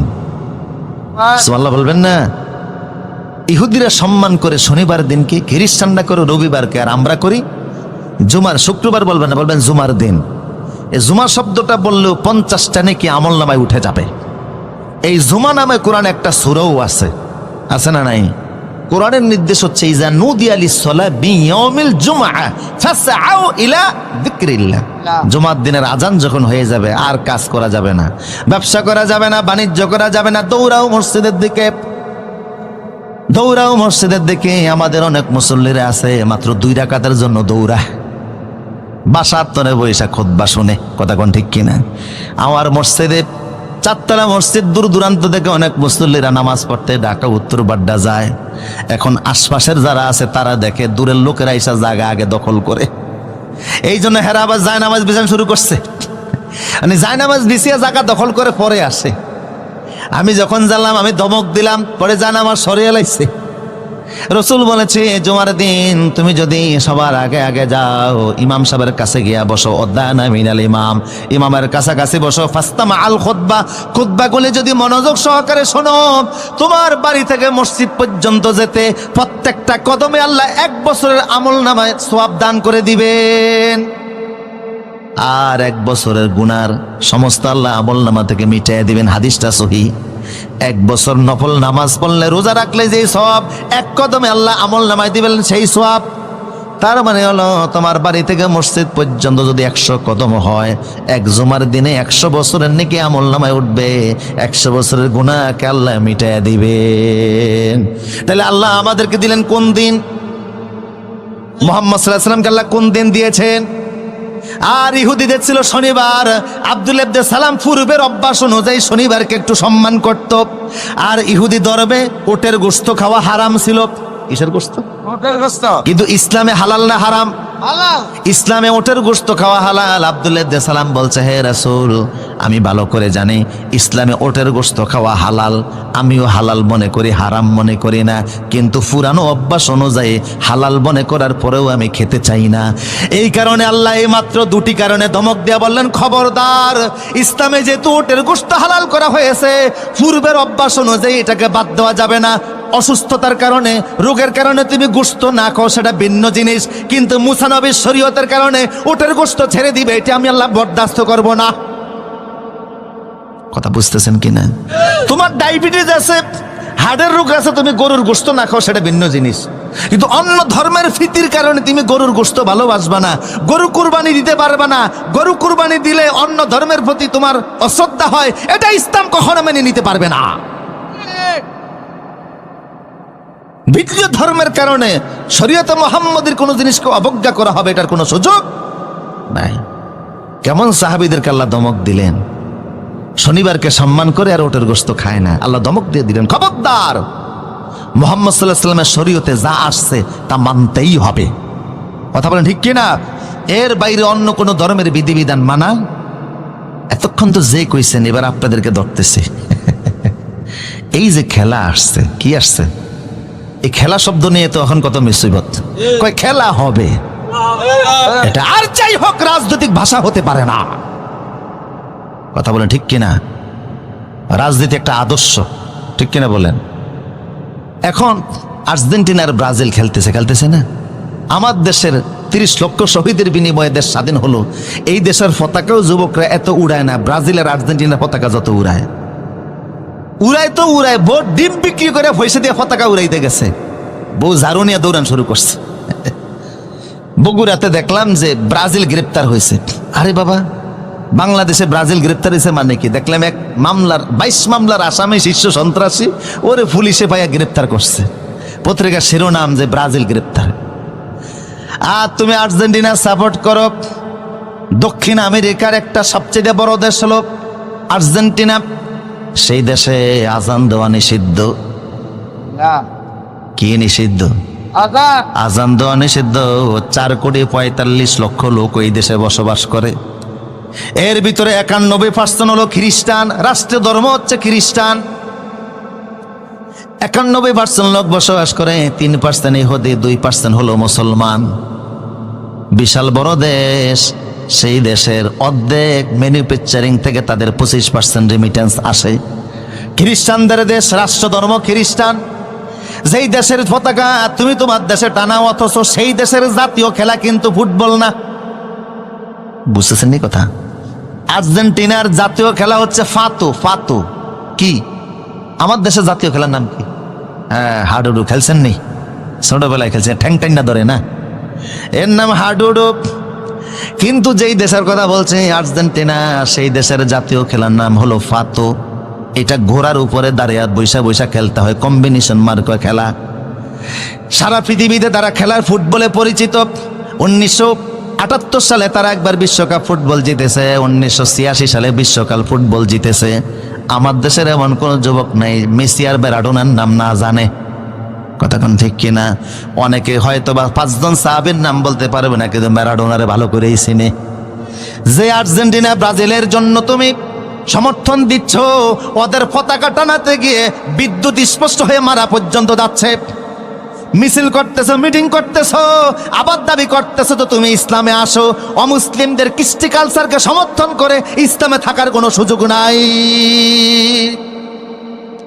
আব্দুল্লাহ ইবনে সালাম শনিবারকে সম্মান করে, আল্লাহ ওইটা মানে না। আর তুমি অন্য দেশকে ভালোবাসতে গিয়া, তুমি পতাকা লাগাতে গিয়া জীবন শেষ করে দিচ্ছ। তুমি মনে করতেছো তুমি ইসলামে আসো। কথা বুঝেন কিনা আমার প্রিয় সুদীপ? কাফের মুশরিকদের কোন রীতিনীতি ইসলাম পছন্দ? আপনারা বলতে পারেন, হুজুর যুবকদেরকে তো বললেন আমরা তো আর পতাকা টানাই না। কথা বুঝেন না? এই খেলা নিয়ে বাজি ধরা হয়, এরকম আছে না নাই? খেলা ধরতে গিয়ে মিছিল হয়, মিটিং হয়, পয়সা খরচ হয়, একটার প্রতি ইসলামের কোনো সমর্থন আমার প্রিয় সুদীপ, আল্লাহ পাক বললেন, ও সাহাবীরা খবরদার, ইয়া পড়েন, ইয়া আইয়ুহাল্লাযীনা আমানু দুখুলু ফিস-সিলমি কাফা ওয়া লা তাত্তাবিউ খুতুওয়াতিশ শাইতান ইন্নাহু লাকুম আদুউম মুবিন। ও ঈমানদারেরা, ঈমান আনো, তারপর ইসলামে প্রবেশ করো। আব্দুল্লাহ ইবনে সালামের মাধ্যমে আল্লাহ আমাদেরকে বুঝাচ্ছেন, ইসলামে প্রবেশ করলে অন্য ধর্মের রীতিনীতি আদর্শ মানার কোনো সুযোগ। আমার প্রিয় সুদী, মুরব্বীরা বলতে পারেন, যুবকদেরকে বললেন আমাদের কি বলবেন? ইসলামের এমন কোনো বিধিবিধান নাই, কৃষ্টি কালচার নাই যা আমাদের জীবনের পরতে পরতে নাই, সব জায়গায় আছে। কথা বুঝেন কিনা? আমি 2-4টা উদাহরণ দিচ্ছি, তাহলে ভালো বুঝবেন। অমুসলিমদের সংস্কৃতি আমরা আমাদের জীবনের অনেকাংশে মানি, এরপরও দাবি করি আমি ইসলামে আছি। উদাহরণস্বরূপ মনে করেন আমরা খাবার খাই, খান কিনা? খাবার খাইতে গেলে খাবার কিনা লাগে কিনা? রসুল্লাহ কিন্তু খাবার কিনতেন মক্কায়, হয়তোবা আবু জেহেল যে দোকান থেকে চাউল কিনতো, রসুলও সেই দোকান থেকেই চাউল কিনতেন। কথা বুঝেন কিনা? আবু জেহেল হয়তোবা যে দোকান থেকে আটা কিনতো, রসুলও সেই দোকান থেকে আটা কিনতেন। এতে কিন্তু আবু জেহেল অমুসলিমদের অনুসরণ হয় না। বিষয়টা এমন না যে আবু জেহেল, উতবা, সাইবা যেই দোকান থেকে বাজার করবে, যেই মার্কেট থেকে সদাই কিনবে, মুসলমান সেই মার্কেট থেকে কিনতে পারবে না। তাই রসুল সিরিয়া থেকে বাতেন না খাইতেন, ঘটনাটা এমন না।